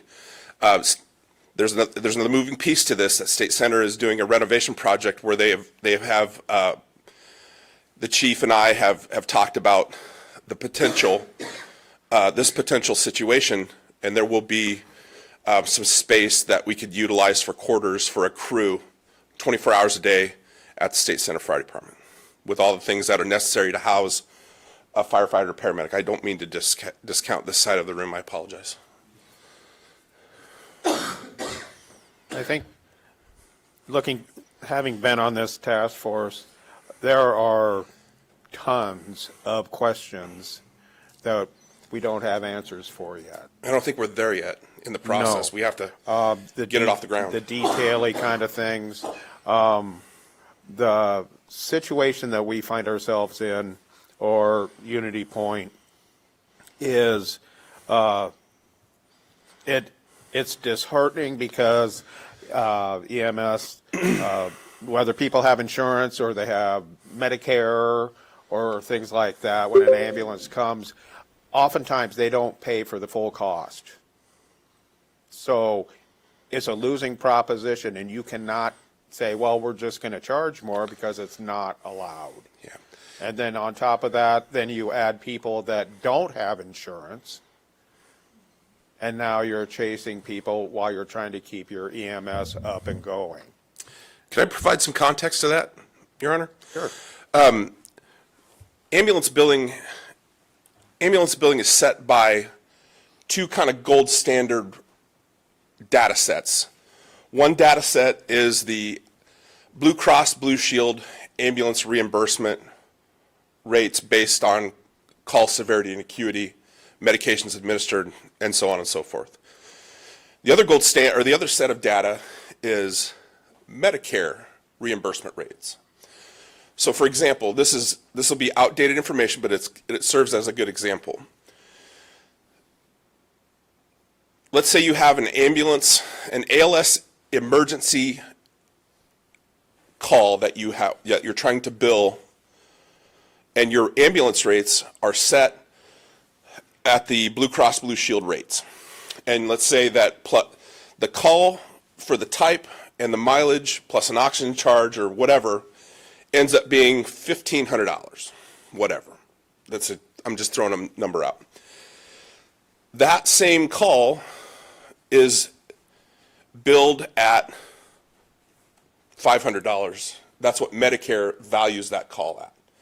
So you'll never be able to, unless you bill Blue Cross Blue Shield, you'll never be able to collect any more than what Medicaid values the call at. And so you show a loss of $1,000 on that run. That's the system, and there's nothing that you can do. You could accept the billing of what the call is valued at in Medicare and make the patient responsible for the balance or write it off. Or, if you're making the patient responsible for the balance, there's mechanisms, income offset, collections, that sort of thing. It's kind of not savory. It's business, I get it. But there's also other revenue streams that only municipalities can take advantage of. There's a revenue stream called GEMT that allows fire departments and EMS systems that are municipality driven and run and owned to bill for things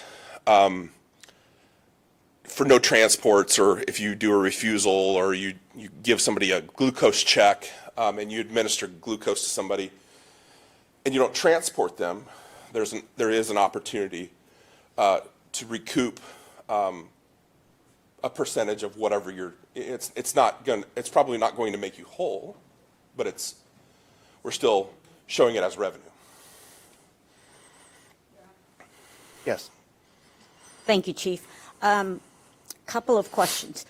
Currently, under our current system, what is the city's investment into the current system? Is there any other than the use of the paramedics or the first responders that come from the fire department?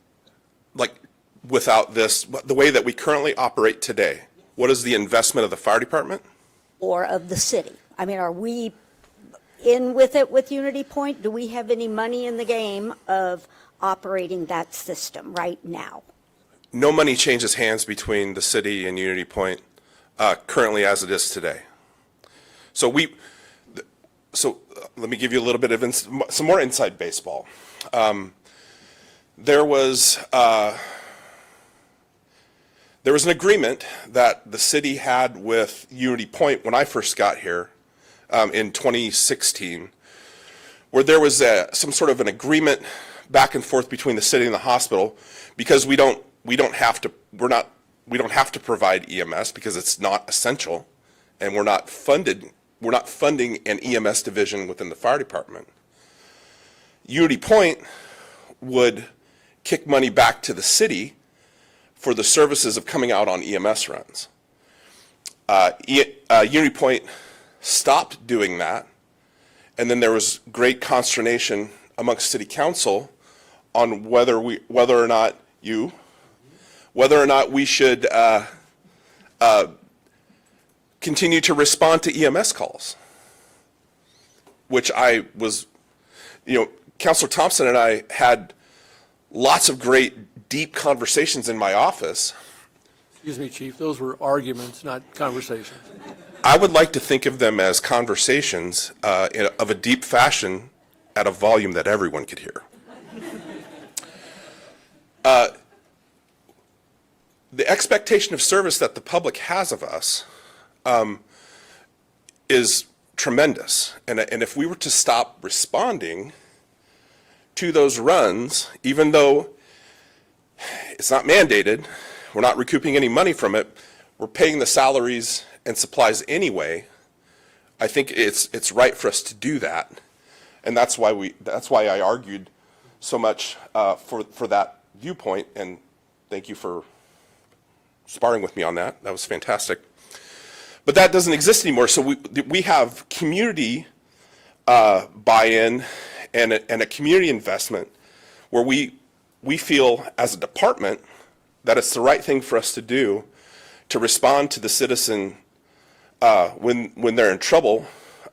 We only exist to answer the bell, and the only reason why we exist is to help people. And so we thought it would be a disservice if we didn't do that. Can I ask another? Yes, ma'am. Thank you.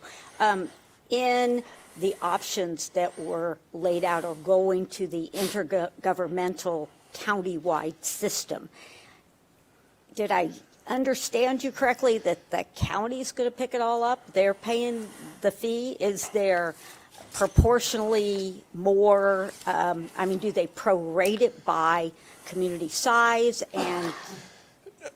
No, Yeah. the way that it would go down is there's two things at play. There's the 422 Delta EMS as an essential service levy that cover you in the state legislature. You're quite familiar with this. There's no doubt. That is the first, or it's the kind of the major driver of funding for the system, and it's countywide because we would be providing service countywide. Then there would be some 28E agreements throughout the whole state, and it would be, I believe it's called 538 something, 538J or something like that. I'd have to look it up. It's a code that allows you to create a benefited EMS district throughout the state or throughout the county, and provide service to the citizens in that fashion as well. So, because the county has the authority and power to levy a tax to fund the system, they would be kind of the arbiter of all things financial, collecting the revenue of the levy to fund the EMS service, filtering it through to the fire department, or reimbursing the city for personnel costs on a quarterly basis or whatever you decide the appropriate frequency is. And we would be responsible for maintenance and operations of emergency vehicles, personal protective equipment, EMS, liability insurance, medical director fees, operational type things. Does that make sense? I'm sorry, it was well spelled out in the report of where those things would come. My final question Yes, ma'am. is, has Unity Point given us a time frame, or have they thrown in the towel? No. Or we're still working with them Yes. as status quo? Absolutely. Let me just offer comments to Unity Point. Even before this process, despite what you may read of other people's accounts of EMS in this report, we've had a wonderful working relationship between the fire department and Unity Point leadership. They've been a very integral partner in this process, even before when they called the stakeholder meetings. They know there's a situation. They know that we need to fix it, and they need help to do it. Sherry King and Ron Alston interchanged a seat on our committee. There's been no decisions that have been made that Unity Point hasn't been involved in or had full knowledge of at the top level of the organization. They're great. Unity Point has articulated to the committee that they're not interested in pulling the plug. We're like, we're done.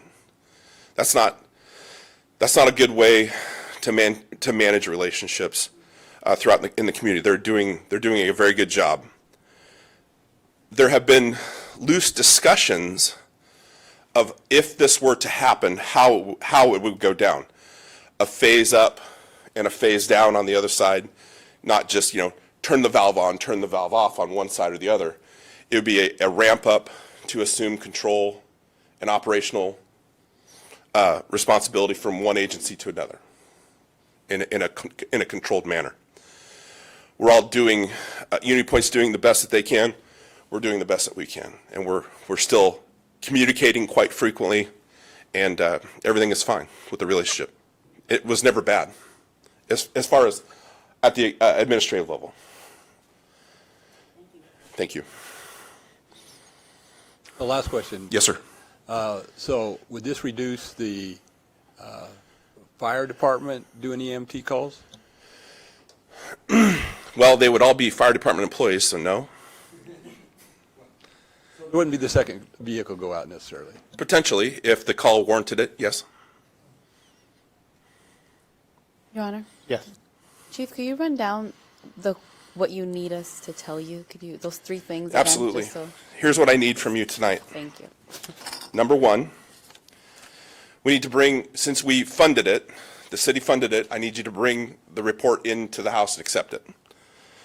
I would like for you, as an elected group, to have a joint meeting with the city or with the county supervisors to talk about this topic. I'm talking to the supervisors and giving them this spiel on Wednesday. So after that, I would love for all of you to get together with the supervisors and talk this out. And then once you guys talk to your satisfaction and we answer questions for you sufficiently, we expect you to be sufficiently armed with the knowledge to at least start to give us a recommendation about what you and the Board of Supervisors feel could be the next steps. And we can give you options too. Your Honor, can I make a motion then? Yes. So I make a motion, we accept the report and that we schedule and hold a joint meeting with the supervisors and bring back the results from that. I would second that. Okay, I've got a motion and a second. Anything from, oh, you just couldn't sit there, could you? No, Kim Elder, Emergency Management. First, I want to distinguish emergency management from emergency medical services because everybody sees EM. But I do speak for the EMS side. I've been with EMS out in the county for many years and represent them. And like Chris, he spoke of, the first responders, the fire department, the hospital. We've all worked together for years. I grew up at the old hospital. I'm old enough to know what MOC is, not MMSC. So grew up there, and it's been a great system. We've done the best we could for years. The hospital has lost dollars on EMS way before I started over there, so many years. EMS does not make money unless you're a professional business doing it and doing some magic, running it in the county. It just doesn't make money, and so that's where you get into the problems. And so that's why we're addressing this as a task force. It's not just us, it's not just Marshall County, it's not just Iowa, it's not just the United States. You travel across the world, same thing. Emergency medical services just is having a hard time staying together. We work with volunteers. The volunteers are still going to do their same hard work that they always did, no matter what this decision comes out to be. Really is hard to turn this way, isn't it? So I just want to give them credit too, as the responders will still remain. We need them. They're out there in those areas and making that response. We just have to find a better way to get our patients to the hospitals or the help that they need in a better response time.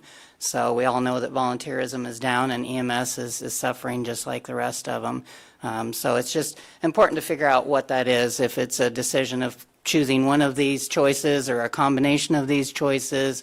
It's just a matter of trying to figure out what is going to work. And, you know, like Chris said, the hospital's been hanging on there. I know they've been losing dollars, and it happened way before Unity Point got there. They lost dollars. It's not that they don't want to help. It's not that, you know, all of us don't want to help. We just have to figure out how to do it and how to make it to protect our citizens. You know, when you call an ambulance, you call 911, you think that we're required to show up with an ambulance, but again, it's not an essential service yet at this point. So we're trying to address, how do we do that? What are our choices out there? So it's been a great time working with the task force and trying to move EMS forward. Okay. I think an important point is to make that we need to build our EMS for the next 20 years to 50 years, the system that we're going to use. So. May I add something? Sure. Before you call for the vote? All right. I just want to say that, for the record, that Chief Cross and I do love each other. It's a strange relationship, and I just don't want the public to walk away not understanding that, so. Would you classify it as a bromance? Call for the vote, please. Mr. Mayor, could I? Yes. I just want to thank Chief Cross and the task force for putting this together. I'm sure it's kind of hard coordinating everything and, you know, getting the report out. This is a very emotionally charged topic, as you may have guessed. So thank you for that. I appreciate it, sir. Thank you. You know, I had someone last week telling me that, you know, we should do better at, you know, improving healthcare here in Marshalltown. And I told them, at the local level, it's really hard to improve healthcare, but there's a lot of things that we can do to make it regress. And I think, you know, not supporting something like this or in this direction adds to that. So, thank you. Thank you. Your Honor. Yes. The only thing I'd like to say, that the report, there is some good news in there, and it looks like if we did proceed this way, the advanced life saving would be improved all throughout the county. So Yes, I think sir. that's something people look forward to. We will save lives doing this. It's unfortunate we're in this situation, and Unity Point's in this situation, Yes. but we need to move forward with planning this. If I might just offer a final parting shot, is we've been a part of this community. The Marshalltown Fire Department has been a part of this community since 1902, officially. The fabric of the DNA of this place is tattooed on us and us on them. And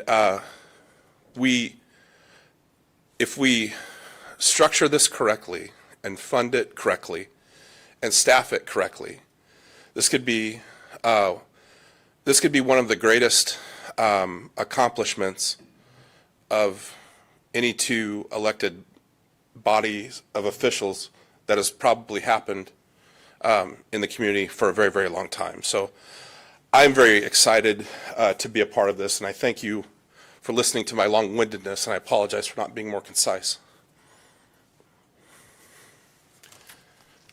I have a motion and a second. Roll call, please. Schneider, Yes. Thompson, Yes. Yepes Gomez, Yes. Cahill, Yes. Fonseca, Yes. Mitchell, Yes. Nichols. Yes. Okay, moving on. Just giving a thumbs up to Okay. Chris. Transit enterprise and levy.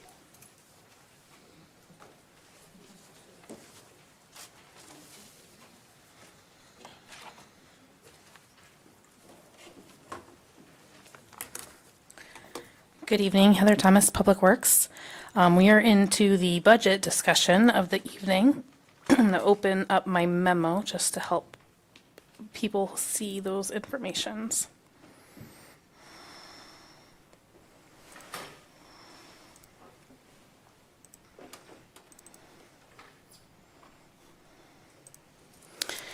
Okay. Okay, I would like to add that we have Kevin Pigors here today as well. So while I'm going to do an overview of some of the items today, but a lot of the questions, we've got Kevin here to answer those for you.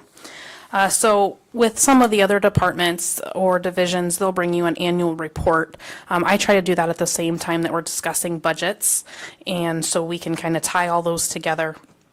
So today, my goal is to kind of review the last fiscal year, stats, positive and challenges, review my request for amending the fiscal year 26 budget, and then my fiscal year 27 department request.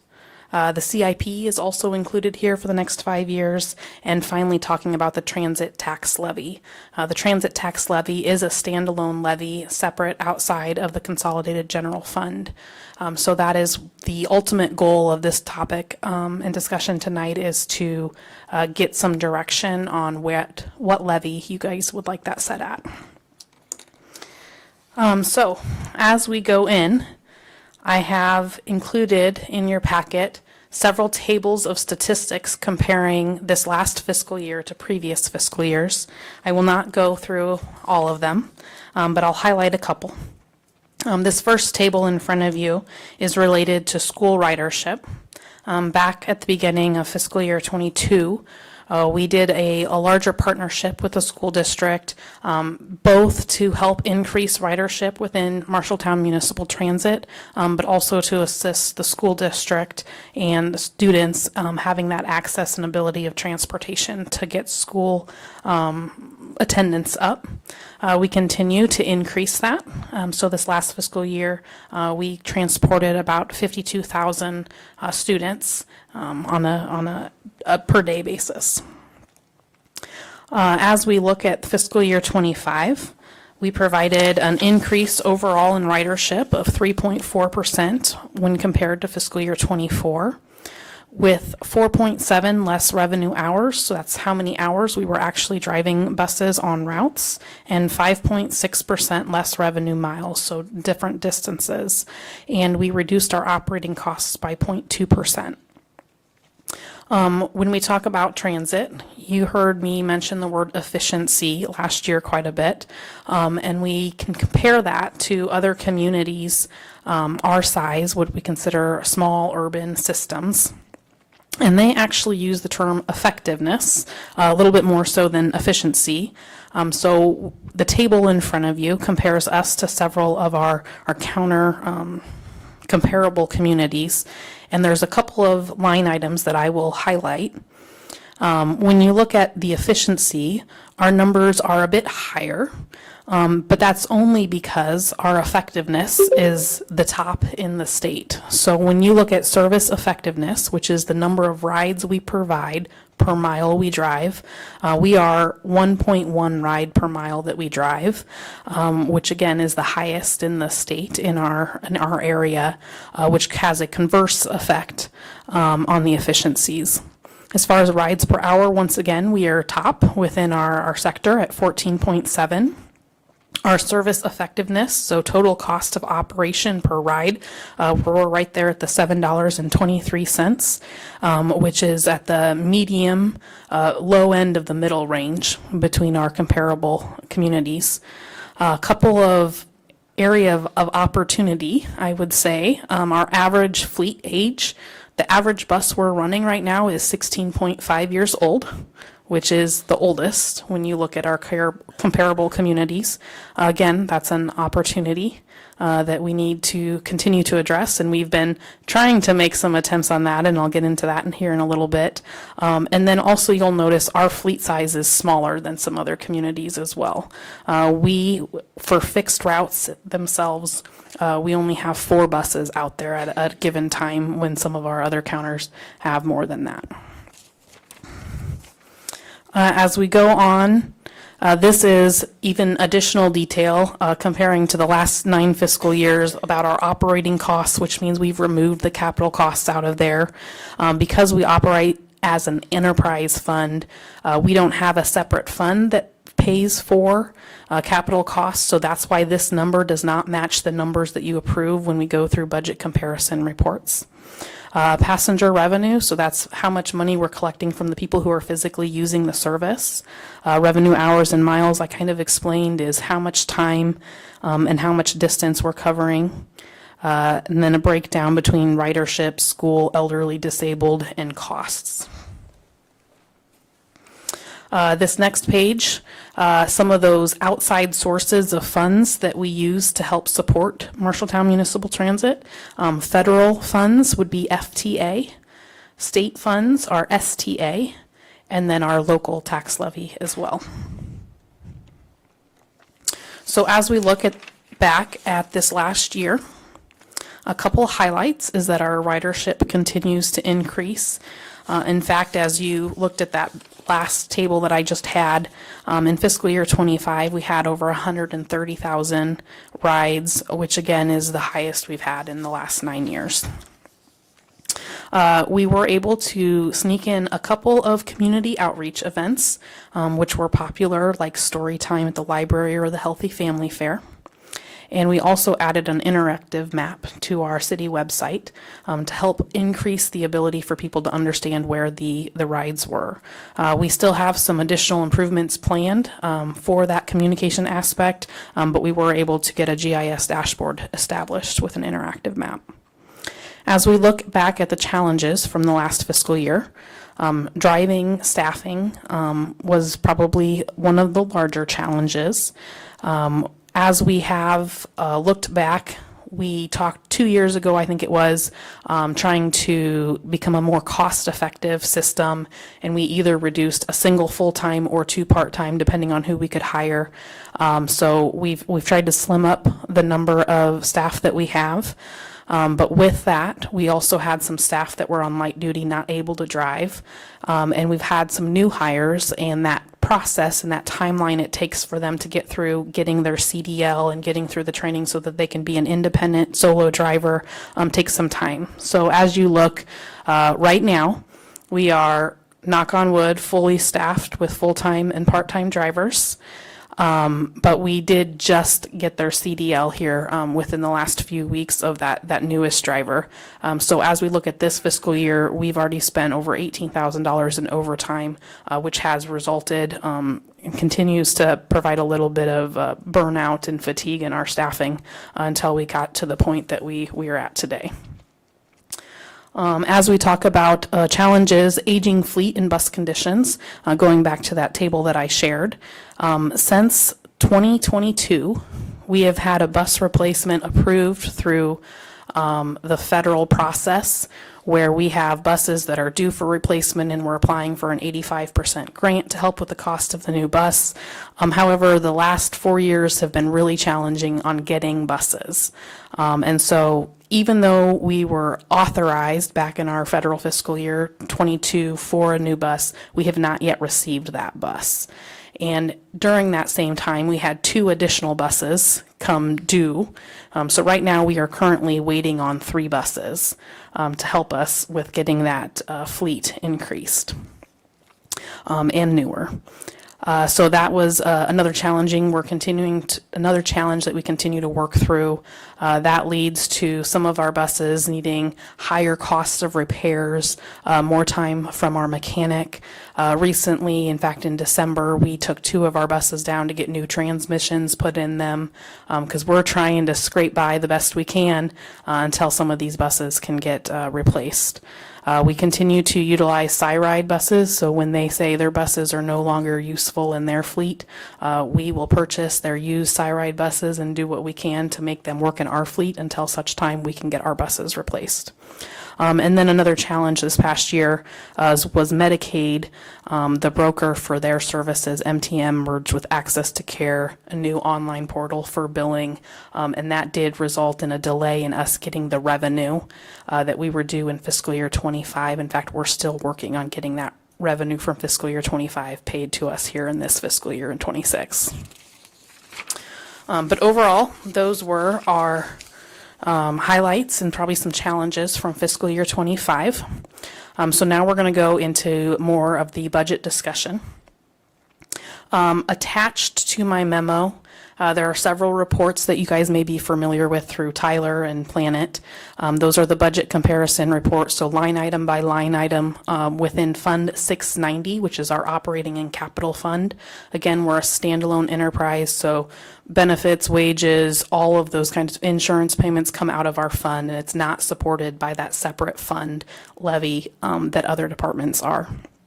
And so that is in there, showing a comparison between fiscal year 25 spent, original fiscal year 26 request, what we're now requesting is an amendment, and then our fiscal year 27. Also in there is a 5-year capital improvement plan for purchases initiated by the transit division themselves. And that's kind of a summary detail. And then thirdly, or lastly, there is also a packet in there with additional project details associated with all of those purchases Transit's requesting, as well as purchases that other departments are requesting, but is partially funded by Transit. So, for example, the Wash Bay, we're actually leading that project out of the street division. However, Transit has cost share in it because of their use of it. So all of that information is in there, but I'm not going to go through that unless there are specific questions about it.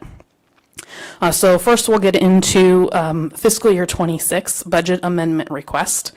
When I came to you a year ago, we requested the left column of that chart in front of you, requesting to dip into our fund balance by $132,000.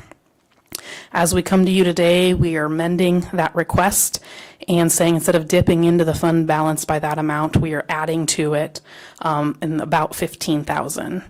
So the differences there is we captured more interest on our investments than what we had budgeted for. I mentioned the Medicaid reimbursement, the stuff we thought we were going to get in 25, we're now getting in 26, so that increased the revenue just for the fiscal year 26. The FTA operating grant was higher than our estimates. If you remember last year, and we're in the same boat again this year, is that when we present you our budget requests, we don't yet have estimates from federal and state government of what revenue we may be bringing in from them. So we only have half the picture on the expense side, and we're doing our best to estimate the revenue side.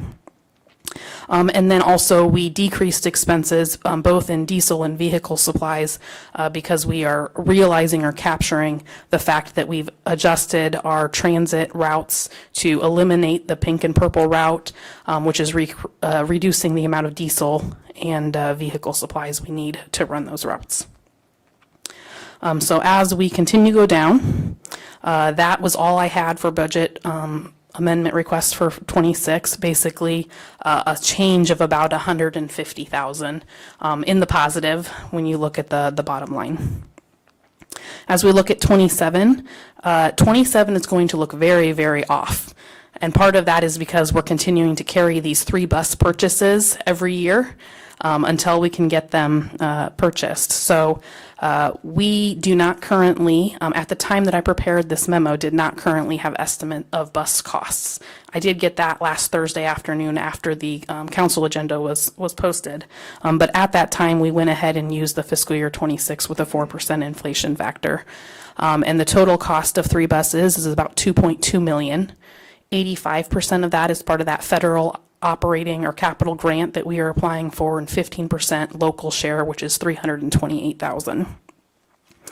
As I mentioned before, which was a struggle last year and continues to be, about 50% of our annual operating revenue and 85% of our capital revenue is state and federal money, which we don't have estimates for. So again, we've made our best guesses to prepare this budget and amendment stuff for you.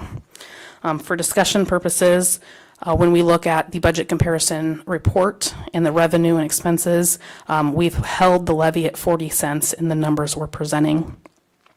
So this table in front of you is the fiscal year 27 budget request. The revenue and expenses, and basically a net is I'm requesting $485,000 dipping into the fund balance in fiscal year 27. Again, a lot of that is because we are trying to replace those 3 buses. So if I eliminate the 3 buses, it's really a request to dip into the fund balance by $157,000 for fiscal year 27. And then I have also included a table that we talked about last year.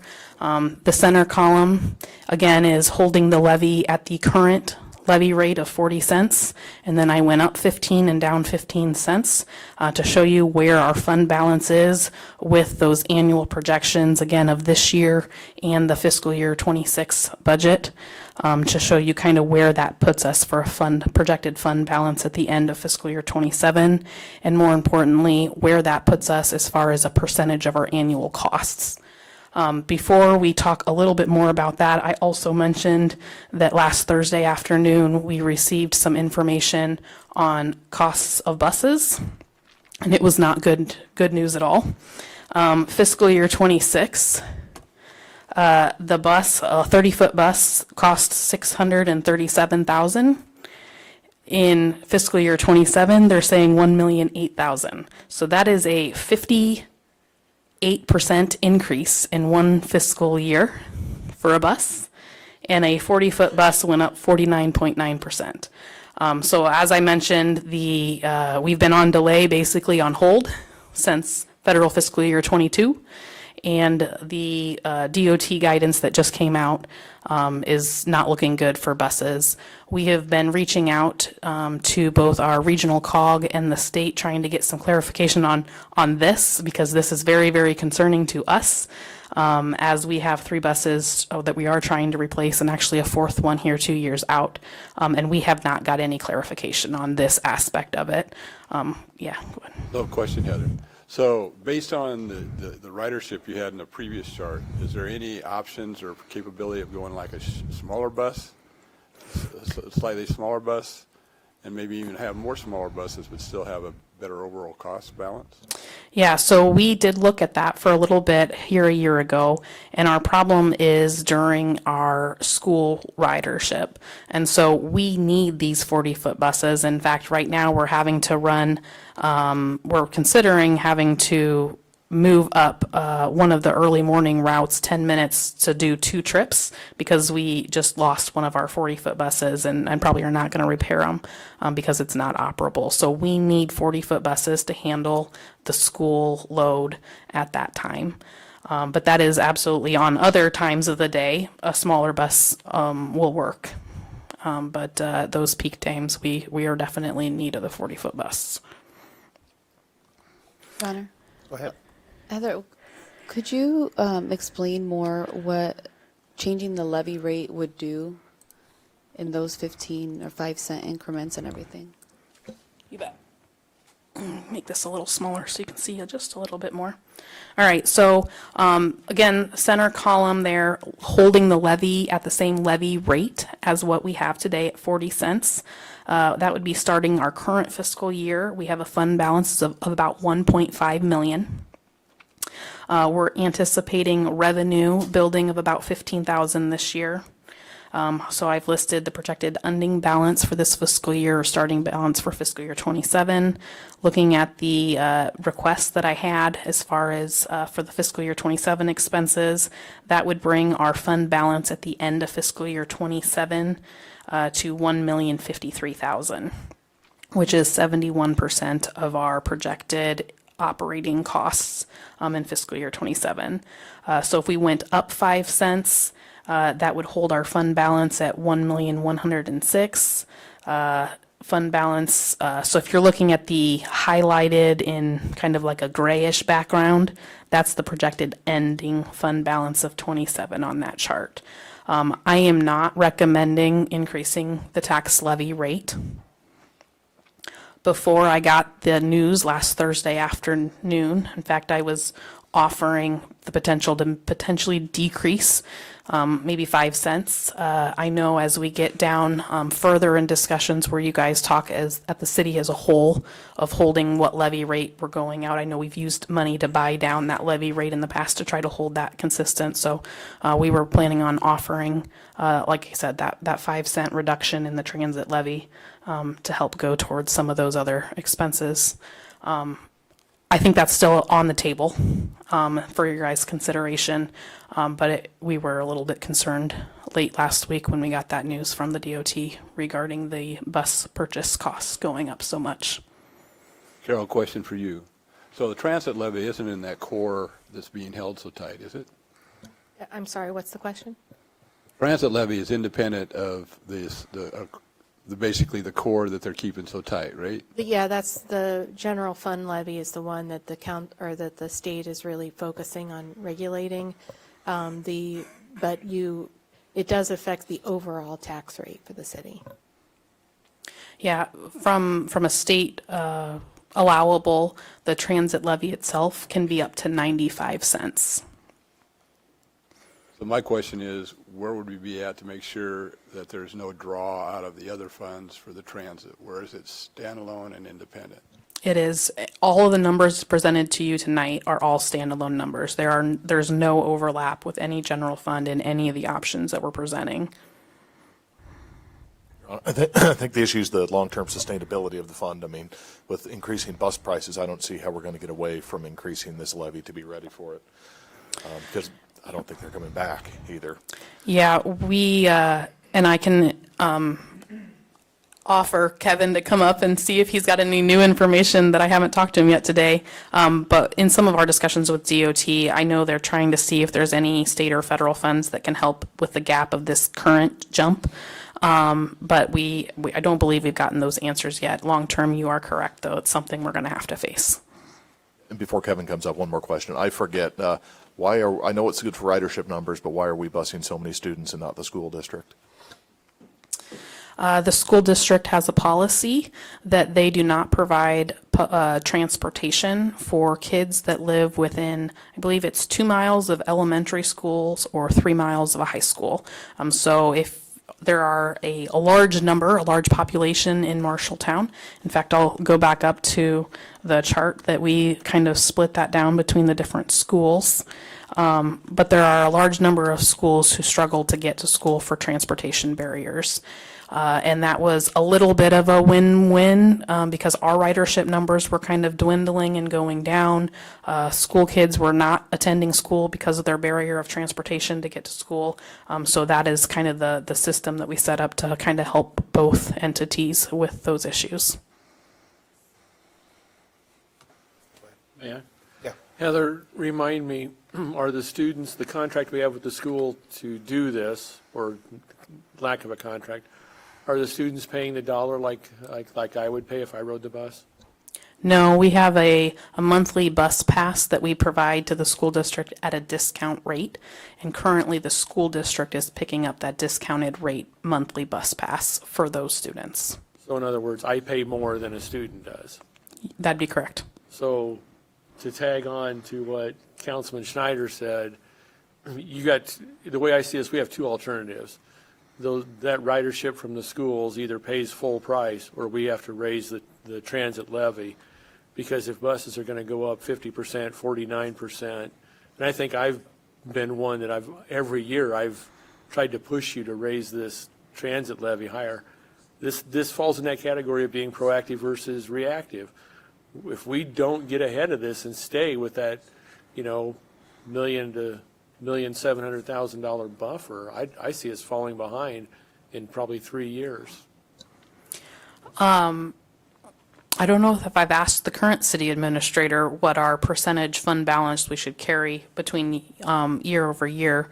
At one time, one of the most recent, I think a temporary one, to be honest, I had asked that question, and they said on enterprise funds, 25 to 50% of annual operating costs. Now, I agree, given the cost of buses for our system and the fact that there is such a large delay, especially on the federal side of getting contracts and reimbursement on the FTA, STA costs, I don't want to dip below the 50%. And the numbers in front of you, again, are probably not using the bus numbers that we may actually see unless the state can come up with the funding that they're looking for. But that is considering, those next 3 buses that we have as far as the projected fund balance that's showing on the sheet in front of But that's you. also considering that Ramon's going to keep working miracles with the buses we have, correct? I mean, we're running on borrowed time with what, 2 of those 3 buses? We have some bus challenges, and like I said, we did just take a 40-foot bus out of service. And we are on the list for SIRIDE to continue to think of us when they have buses. And at this time, I'll bring Kevin up to go ahead and share some more thoughts. Kevin Pigores, Transit Administrator. So the shock last Thursday was huge. I did call the bus manufacturer, and they told me that the 1.1 million per bus is a soft number. They can get it down a little bit. That was just a estimate, if you will. The 2022 fiscal year that Iowa DOT awards the buses for, they did apply for another grant to make up for that gap. That was in 22, so we're still waiting on if they did the same thing for 23, 24, 25. And I have not heard back if they got that grant from FTA yet. If they do not, then we would have to make up that extra 400,000, which is hard. So, yeah.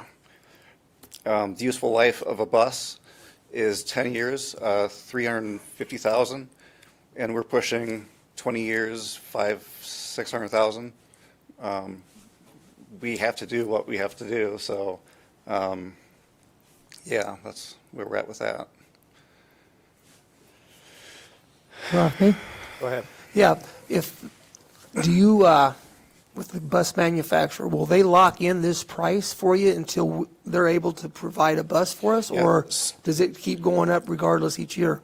So once we sign a contract, we're locked in. I think there's like a 3% per year variance if the price does go up, but we're locked in.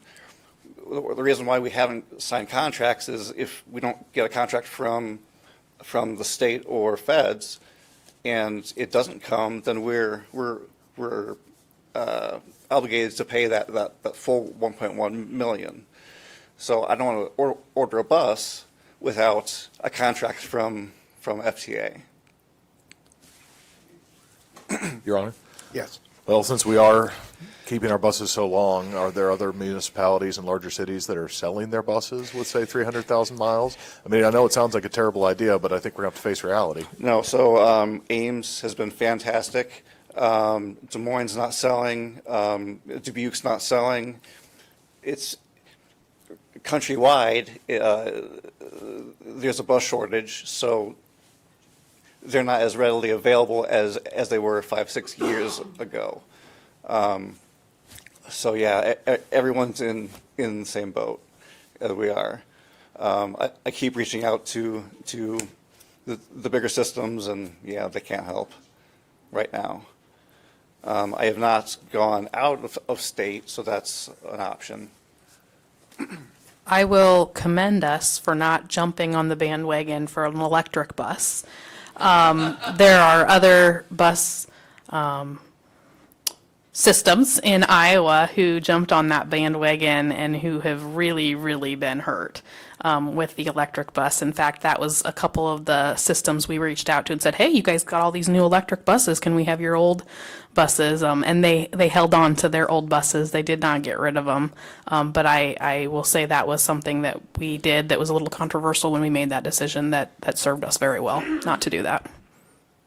Heather, do you have a recommendation on the levy? I'm going to say 40 cents. Hold 40 cents right now and see what the next year brings. You know, when we do this, we can always take it to the 95 cent. Nobody wants to do that in a given year, but things change from year to year. When I was in front of you a year ago, I know there were some council members who wanted to bump it to the 54 cent at that time because we weren't getting the FTA contracts and those kind of things. And now you look at our last fiscal year and we were able to change things around for a $150,000 difference, which is actually more than the 54 cents would have raised it, but above the 40 cent that we were at. And so I understand being proactive. I think the way that we be proactive is by keeping our fund balance at the levels that we have presented in front of you tonight. If we keep it at that 40 cent, we can work through the bus things that we have here. While not ideal, we still have an ability to continue operations and hold the 71 cent fund or 71% fund balance that we're at and see where we are in a year. I have a comment, and it's just a comment. So, I've been, I guess, like obsessed with like public transit, and I so obsessed that I went to like Mason City and checked out their transit over there, and I think there's a lot of like areas to improve on.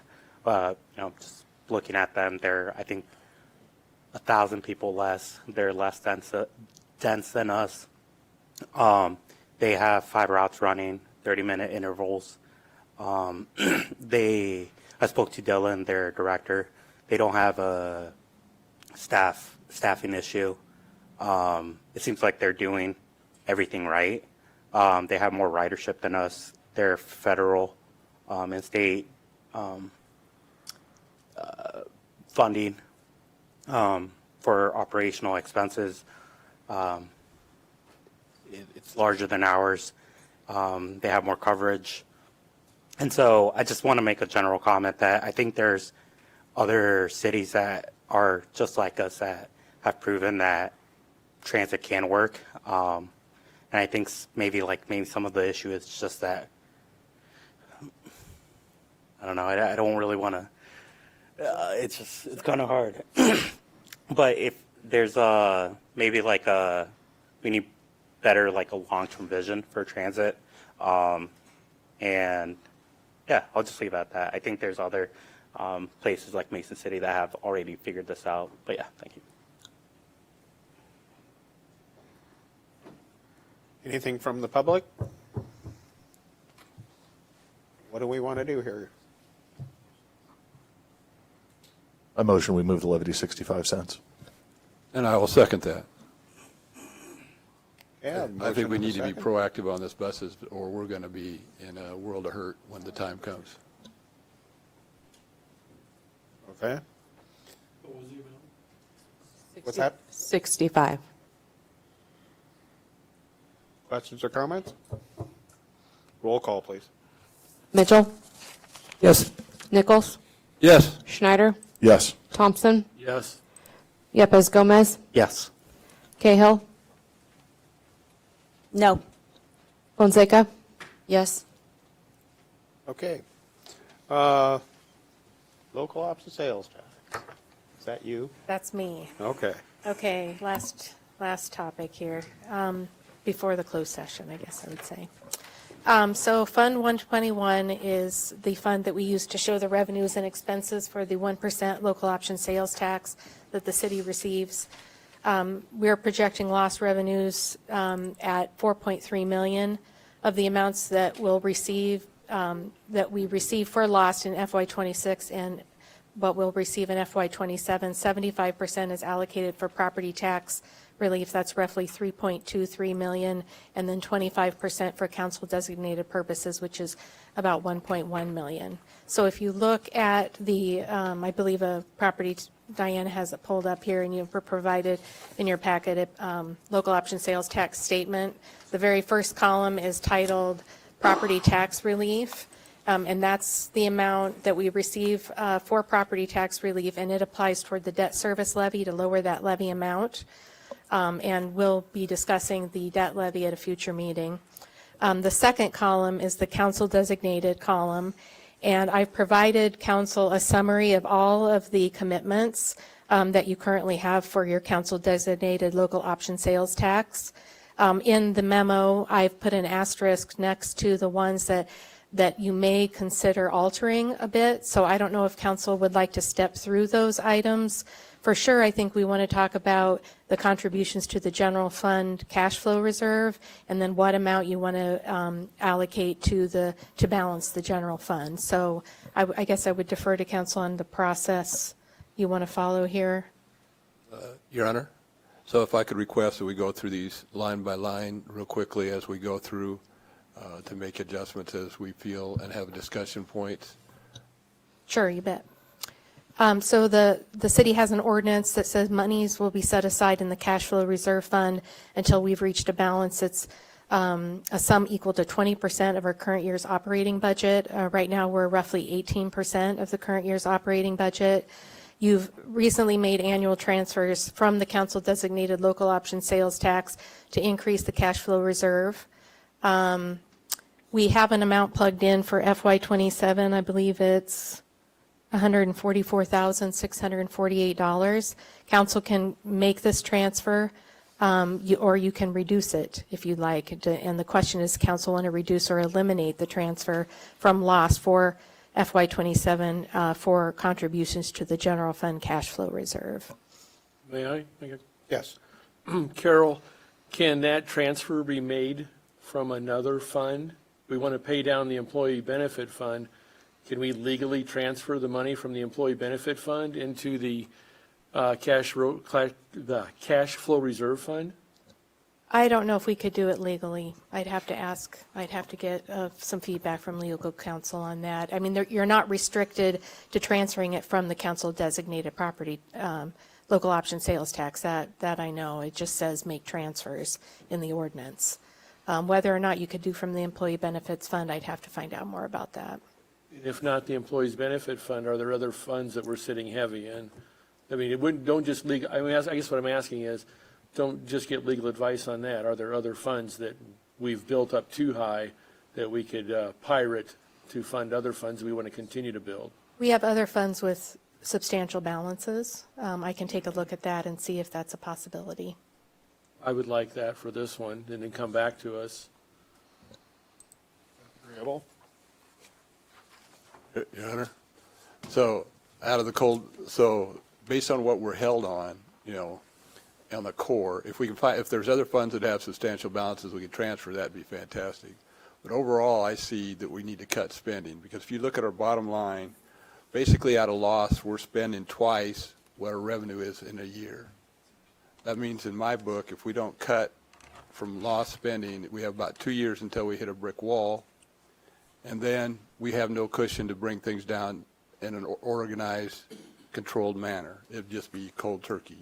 So between this and general budget overall, we need to figure out ways to cut more spending to make our budget balance, or depending on how much we cut, in as little as 2 years, we won't have any extra reserve period, and we will have a hard stop.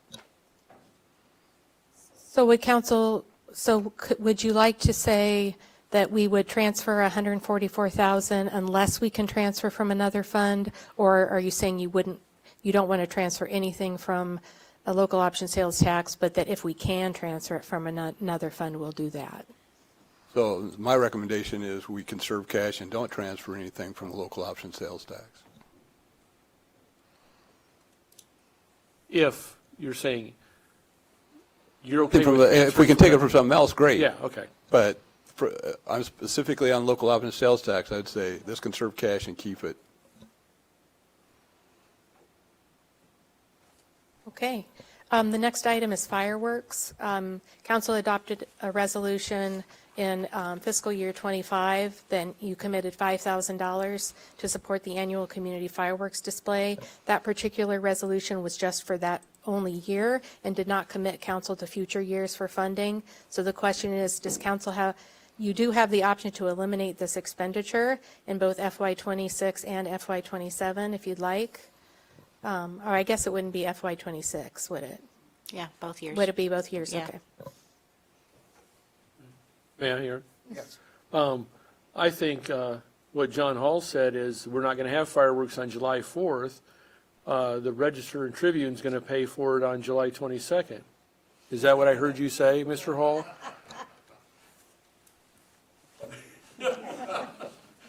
That was a rhetorical I'm thinking this is no. That was a rhetorical question. Yeah, I think the Red, White, and Blue Committee is still intending for fireworks on the 4th of July, and perhaps we will have fireworks additionally later in July, but that That is far too early in the planning process for any of that to be on public record, Robert.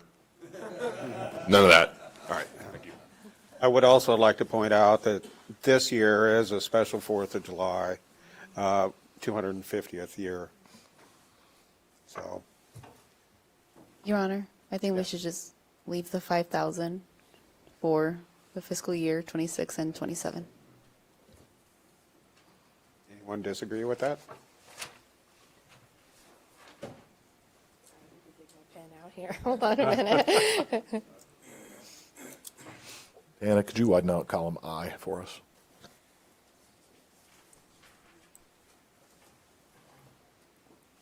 Jeff, I didn't hear, what'd you say? Okay, the next item is the contract with the Arts and Culture Alliance. What we have now is $130,000 in fiscal year 26 and $104,000 in fiscal year 27. We do have a contract that ends in December of 2029. So what I'm seeking feedback on is you recently directed us to decrease the commitment for fiscal year 27, but we are still currently budgeting $130,000 of lost for fiscal year 28 and 29. Do you want to reduce that contract amount for those remaining periods or just for FY27? Your Honor?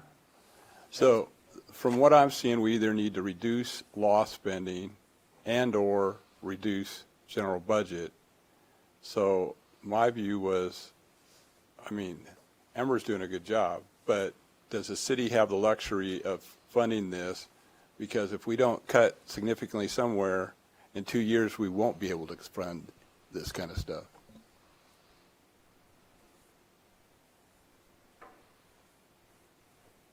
Questions, comments?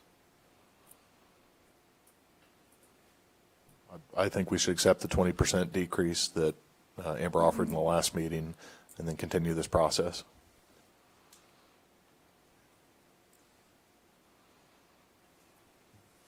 Your Honor, so Yes. I think another part of this was that you were wanting the contract to be during the fiscal year, right? So doing that, right? Yeah, the contract is on a calendar year basis. It's a little hard to figure it between the calendar year and the fiscal year. So when we make this update, we'll convert it to a fiscal year. Okay. Yeah, so I think for now, for fiscal year 27, moving it to the 104, and then when we go to look at fiscal year 28, look at where we're standing and then adjust then. So not changing years 3, 4, and 5. Okay. I see a yes over there. I think we need to cut it completely out. I think we've got to take care of our own house and put a stop to funding the nonprofits. So I would agree with, I think, the direction that Councilman Nichols was going. I mean, we're talking about Band-Aids right now, and we got to talk about solutions. I would have to echo that. We need to tighten our belts. There's a lot we got to trim, and I think that's the way to go. Maybe in the future we can get back to them, but we got to take care of in-house stuff now. Your Honor?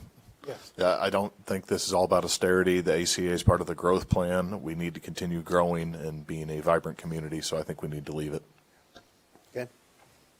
Yes. Your Honor, I also agree. I believe we should leave it and do our reduction for this year, reevaluate, because I see it as part of the city. I see what we're doing as part of what we have to offer as in a larger capacity, that it's not just extra what they are doing. I see it as a part of what makes up the fabric of our community. Okay. Your Honor, there are still too many projects that haven't came to fruition that they're working on, so I want to see those, and I want to see what they look like and what impact they have in our community, and that's what we're partnering with them for. Okay, tell me if I'm wrong, but I think I just need clarification. When Councilor Schneider and Cahill said leave it, do they mean 104 this fiscal year and then leave it for the following years as the same? Your Honor, I can tell you my intent. It's the 104,000. Just this fiscal year, and yep, yeah, that's where I'm at too. Okay. For fiscal year '27. Okay. So from what I hear, I have 4 counselors saying 1 year reduction, the 104,000, and then we'll deal with it after that, depending on budget. Does that sound right? Yeah. Okay. That sounds like you have a consensus.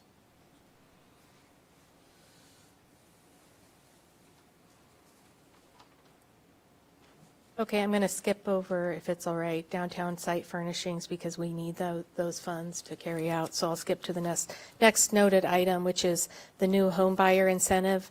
We currently have, the incentive we've committed to is 100 homes at $2,500 each of local option sales tax. We're budgeting this at a rate that we're seeing the amount of incentives that are provided, essentially. I think we've provided 18 to date. I think that's right, 18. So we're budgeting $10,000 in fiscal year 26, but we just moved that remainder down to the next fiscal year. Council could look at reducing the number of incentives that you're willing to provide would be one way to reduce this particular line item. Somebody want to jump on that? Your Honor? Yes.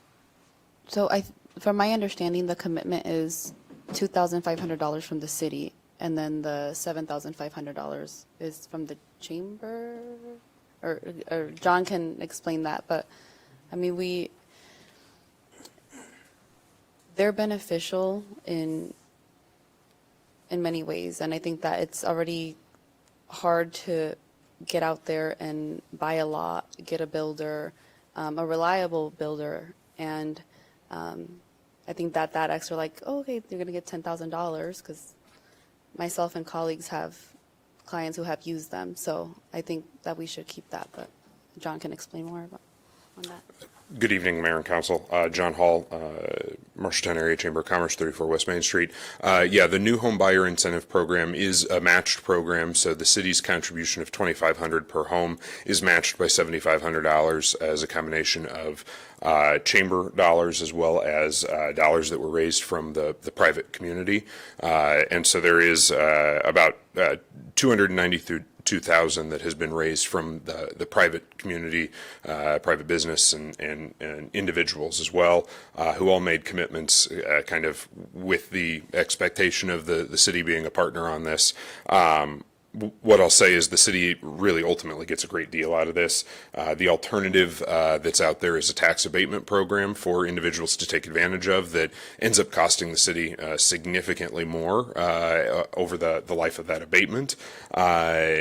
And this $2,500 from you all, again, matched into being a $10,000 incentive, becomes a really flexible resource for individuals who may not otherwise be able to afford a down payment or the like, and gives them some tools and resources to be flexible, combined with the fact that we are now in process of completing a housing needs assessment combined with a comprehensive plan.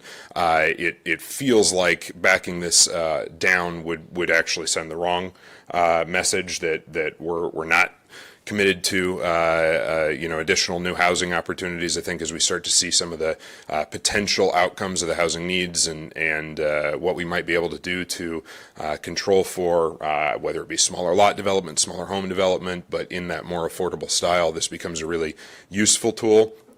Now, that being said, to recognize that 205,000 of this should be leveled in fiscal year 27 seems like there's probably a pragmatic middle ground on this, where if we're looking at the number of permits combined with the kind of the ramp up and escalation over time, looking at 15 or 20,000 in fiscal year 27, but continuing that further commitment, I would love nothing more than to be back in front of you later in next fiscal year saying, guys, we sold too many houses. You're out of budget in this local option sales tax. Let's figure out, do we need to float you? Do we need to ask for additional budget allocation? That'd be a great problem to have. So I recognize as this balances in, 205,000 is a large number there that doesn't need to be that size, but would ask you not to back down in the overall commitment. Thank Question? you. Yep. John, actually, I'm surprised there are 18 takers on this. Are you guys tracking it? Is it strictly that the people don't have the down payment and they're using this 10,000 as part of their down payment? It's a combination of all of the above. I mean, we've had some very high net worth individuals who have chosen to use this over any of the other potentials, but Over tax abatement? Yep, but it's been kind of a combination of factors. But I think, and I think it's likely that down payment assistance is probably the number one need on this. We've had a lot of banks where we've had to provide some kind of letter documenting that this incentive is available to them as a component of their closing. So I agree with John on this, that this is a better deal for the city, but we're talking specifically about the local option sales tax. So I'm going to throw this on the table. Is there another way legally to fund this without using money from local option sales tax? Because as a housing person, my background, this is a great program because it's nothing for us to do this versus abatement. But at the same time, it's coming out of local option sales tax, and that's what the topic is tonight. So, Carol, is there a way to investigate if legally this housing incentive can come from somewhere else? I can look at it. The funds that I know have a balance, off the top of my mind, would not qualify for something like this. So, I mean, I can certainly investigate it, but I don't think I would find something there. It wouldn't be through like an urban renewal or urban revitalization area. It'd best be an enterprise fund of some kind. That's what I'm, So I guess where I'm at is, we got to get people out of the rental into home ownership. I mean, I hate that it's coming out of loss, but I have to support the program on this one. Well, and again, I do think there's a pragmatic approach here where we can scale that back to something like 20,000, and that certainly clears up a great deal of funds inside of your local option sales tax for that year. Said scale it back to something like 20,000 for fiscal year 27. So recognizing that full 205 is not likely to hit in fiscal year 27. Okay. We could do that. We could move that back to 20, and then you can see we have future commitments down at the bottom, put the remainder down here, knowing that you might adjust it at a later time. These aren't income restricted, right? Anybody They're not can income apply? restricted. They are house value, which was set at 180,000 or greater. Again, this was 4 Yeah. years ago. That I it could feels look- like a laughable number now. I presently. could look and see if this could be added to an urban renewal plan as a program. That would be the one thing that maybe work, but I'd have to talk to legal counsel about that. There's some issues with having, that it needs to be income qualified for some of these types of programs that you use urban renewal dollars for, but I can check into it. So we'll change that to 20,000, and then we'll move Yeah. the remainder of the commitment down below. I have a request for John. You guys are basically spearheading this one, right? Correct. Okay.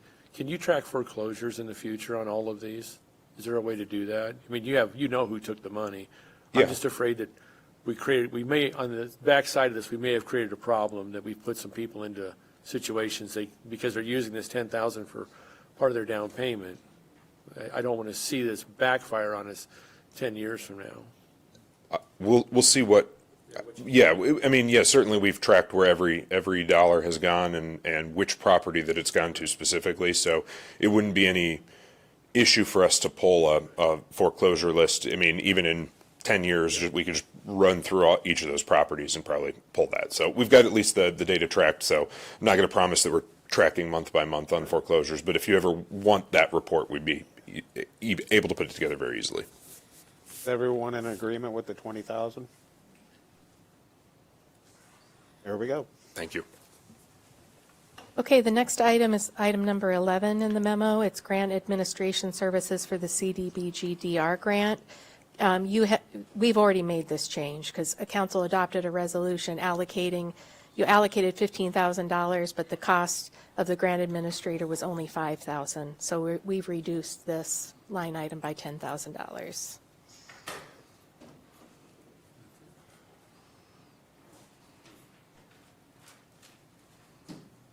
The next item is the 21 West Main Street doghouse repairs. We have $200,000 allocated for this in FY26.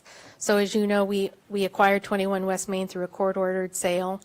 Some of the work that was needed on the building was done through the downtown revitalization project, but there's also work needed on a portion of the building at the rear of the building that's referred to as the doghouse, and then there were some issues with water infiltration that needed to be addressed. We got an engineer's estimate, and then we bid the project out, but all of the bids, well, not all of the bids, we only received one bid, and it was significantly over the engineer's estimate. So we're currently reposting this to get additional bids to see if we can get a better price. If we don't receive reasonable bids, do you want to consider selling the building as is? We've had some inquiries about this, so. Your Honor? Go ahead. So I guess right now what I'd lean to is selling the building as is, because I doubt we'd get all our money back from that revamping of that doghouse anyway. Your Honor, Yes. are we able to do something with, like how it was done with In Stitches and kind of checking out, like having that timeline and, Well, we had some grant funds there that we made available to the buyer. We could probably do something like that. I mean, I could take a look at what we could make available, that maybe the program that the city is already providing. I'm looking at,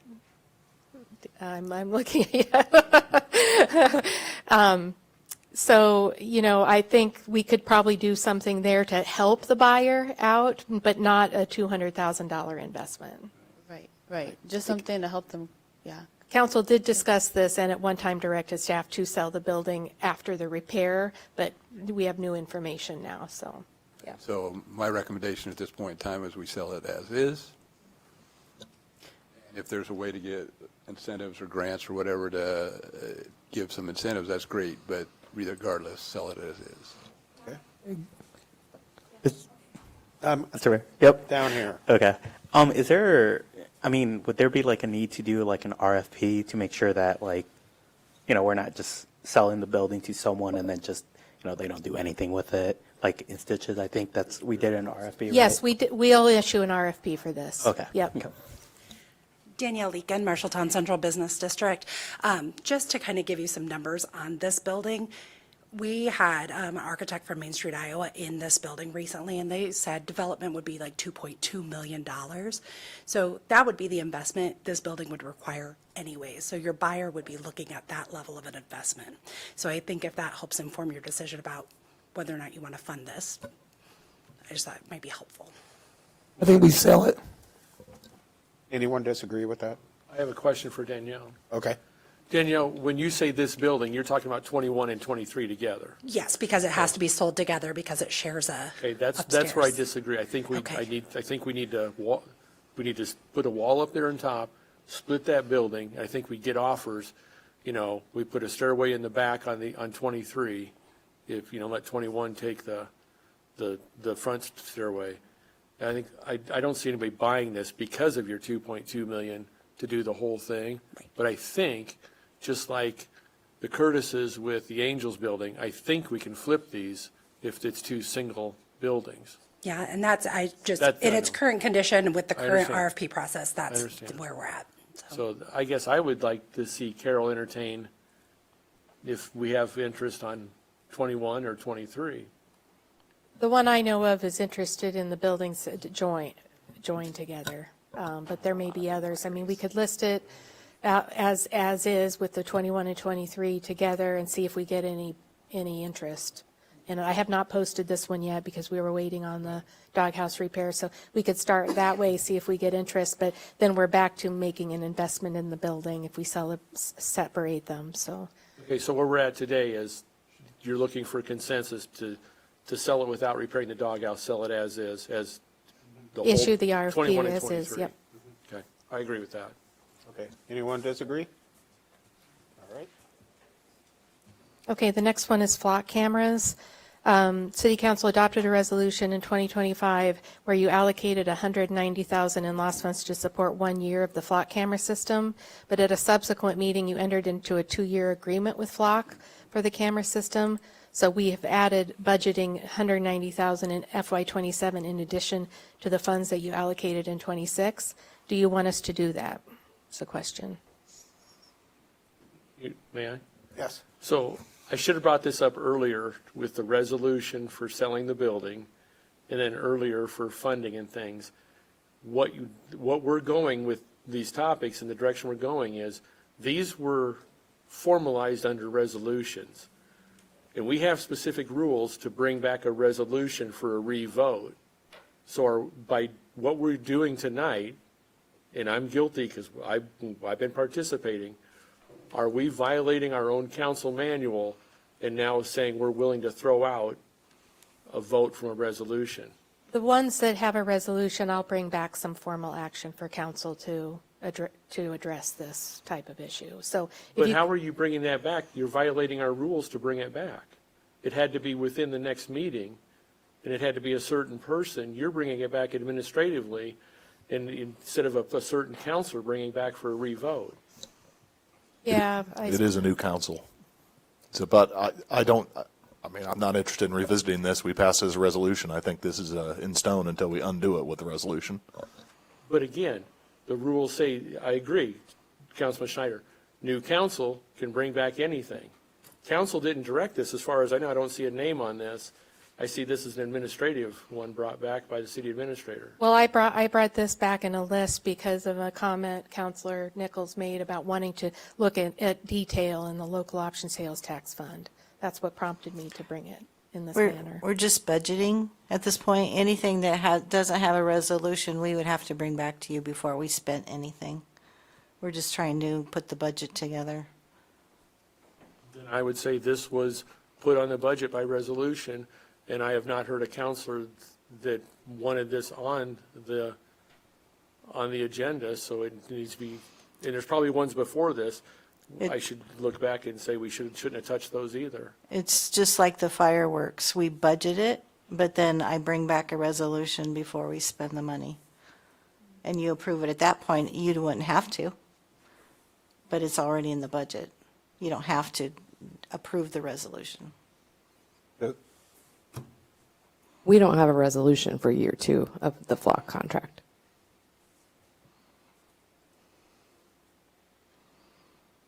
So are we? Alicia, ready but we to do have a contract for year 2.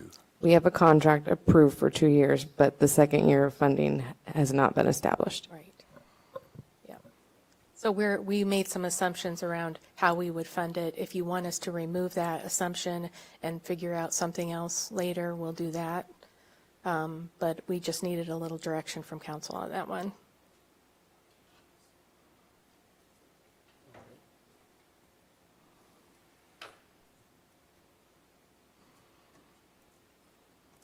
Okay, so Carol, so just so we're all on the same page, when the flock, this was what, at the end of December? It was in December, I think. And so when we voted on that, it was to bring a motion, right? And it to come back as a resolution at the 194, or You adopted a resolution that allocated 1 year of funds to fund the system. Okay. But you approved a contract with Flock that was a 2-year agreement.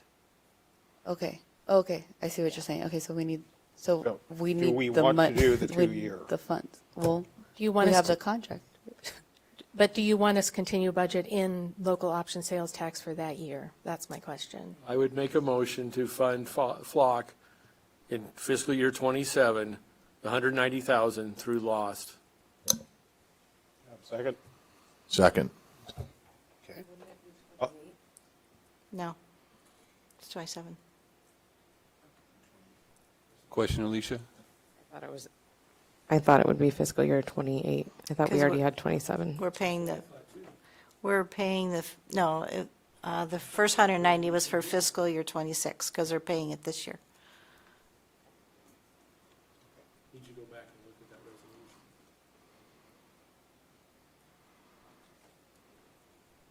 resolution. Okay, I'm sorry. Who made the motion in the second? Motion here. Motion here, second by Jeff. Thank you. Are you waiting? Let's have roll call. Yepes Gomez, No. Cahill,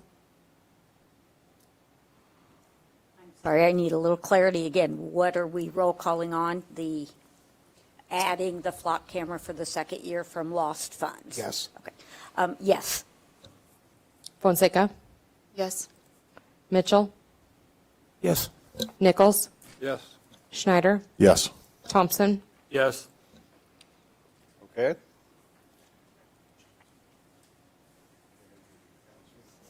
Yes, I am.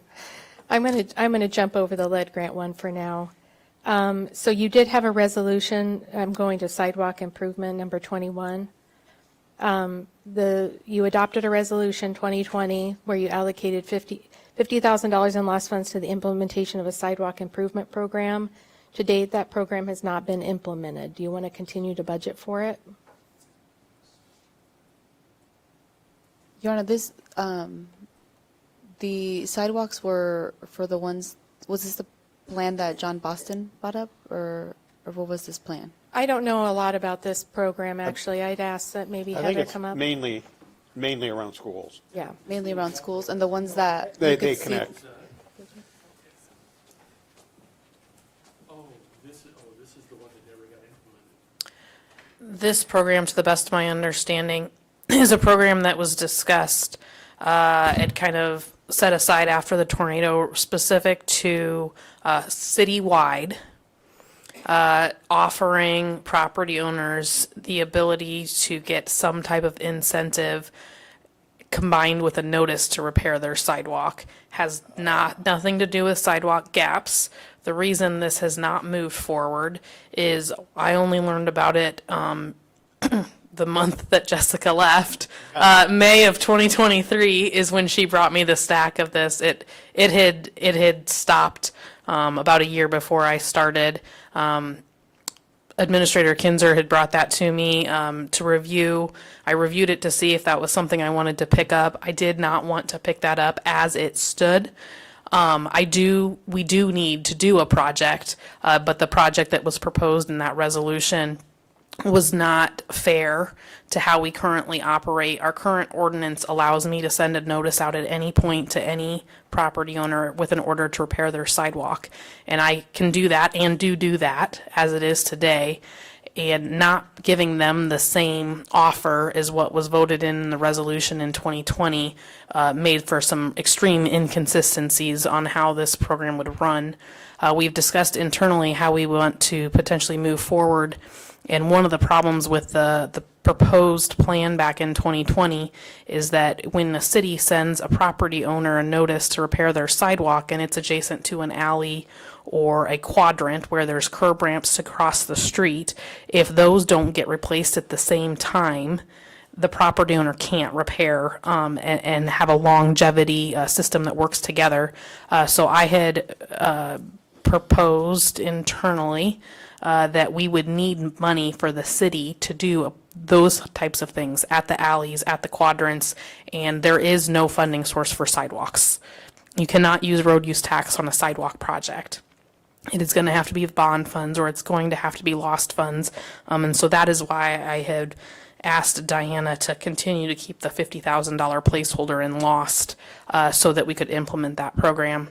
One of the performance evaluation tools and techniques that we've kind of brought before you over the last year were SMART goals within each department. And one of the SMART goals that engineering is currently working on is bringing you guys a plan this year related to a sidewalk program that is more consistent with an indication or recommendation to utilize those $50,000 for that program. Not saying you can't take that off the books now, but just know that there will need to be some type of funding from the city to do any type of sidewalk program for that.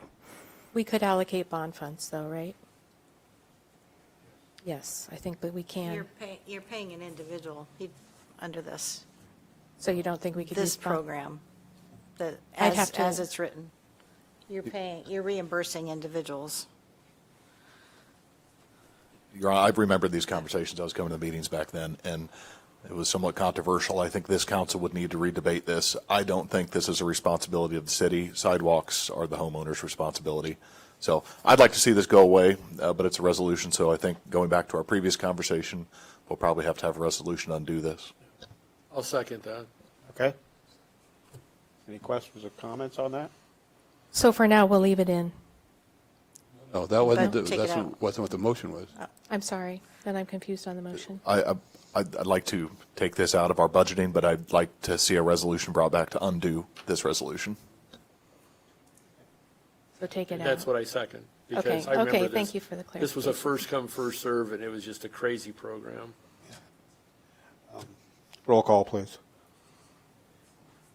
Cahill, Yes. Fonseca, Yes. Mitchell, Yes. Nichols, Yes. Schneider, Yes. Thompson, Yes. Yepes Gomez. Yes. Okay? Okay, I'm going to go back to number 20, the 10% lead grant match. You adopted a resolution where you allocated $100,000 of lost funds as a 10% match requirement for lead grant funding. We haven't needed those funds to date. The reason we're keeping money in this budget line item was because we thought we might need some staff to fully close out the grant when the work is completed. So we could keep this in, but reduce the amount that's been allocated. So Carol, do you have a recommendation of what the reduction would be? I don't know, 50,000? Your Honor, this is, So- I don't know if Diana. I think has this is another one of those good problems to have. Yeah. So I'd say we reduce it to 50,000, then just see where the cards fall. I will second that. Second that. Okay, got a motion and a second?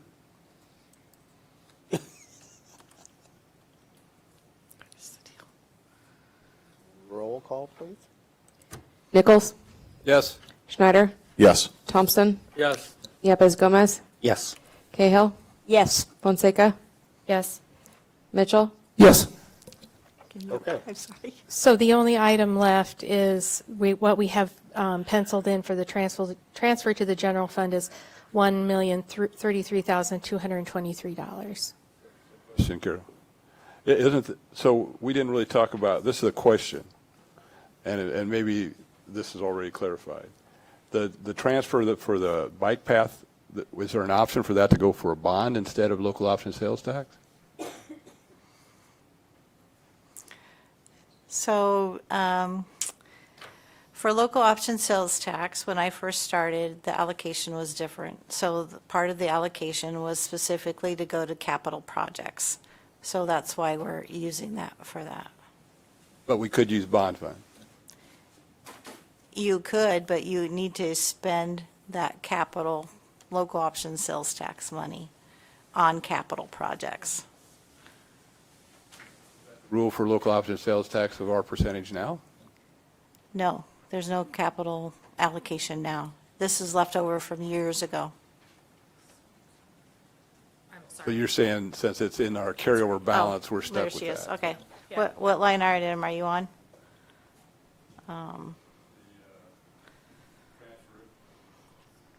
Up here. This is council. Oh, okay, 53. I'm sorry. I'm sorry. I'm on the same page as you now. I thought you were over here in this column, because the screen wasn't up. I thought you were under the capitals, the capital projects column. Okay. Okay.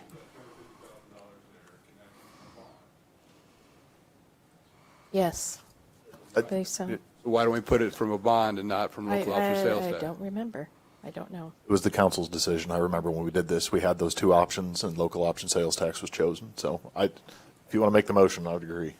So I'd make a motion that we move this to a bond fund from the local option sales tax. Second. Clarification, an existing bond, unspent bond, not a future bond. Yeah, from an existing current bond, not a future bond. Yeah, I think because we're going to bring back some proceedings to reallocate some current bond funds, so we can lump this into that. Legally. Legally, yes, we'll do it legally. Okay. I got a motion and a second. Let's have a roll call on this one. Fonseca, Yes. Mitchell, Yes. Nichols, Yes. Schneider, Yes. Thompson, Yes. Yepes Gomez, Yes. Cahill. Yes. All right. Did you get all that, Diana? I just want to make a comment. So for these items that you have approved through resolution but may take years to play out, I just put it in the next year's budget because that way we keep track of it. Otherwise, I'd have to show you, 5 years worth of activity. So that's why, like on the homeowners, that's why I put the 205,000 in there because that's what's left. But yes, we wouldn't spend it all at one time. So there's a method to my madness. Okay, I think that's it on local option, unless council has any other questions. Okay. How much did we reduce in total? I've lost track. Depends whether you use the doghouse, I guess. Should I take that out? At least 400,000 because we took Yeah. out the, Yeah. yeah, so that gives us more room from my perspective to wind things down, but we're still spending more than we're bringing in revenue. But you're not taking into consideration your new mall. Starting in April, you're going to be getting more local option sales tax according Oh, to you. that would be fantastic. In fact, if that doubles, you'd see me with a smiling face. But I am still. I would entertain a motion to go into closed session. I make a motion. Second. Okay, I have a motion and a second to go into closed session. Can I have a roll call, please?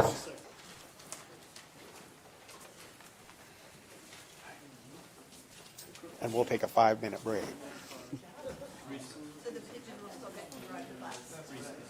Cahill, Yes. Fonseca, Yes. Mitchell, Yes. Nichols, Yes. Schneider, Yes, sorry. Thompson, Yes. Yepes Gomez. Yes. Right,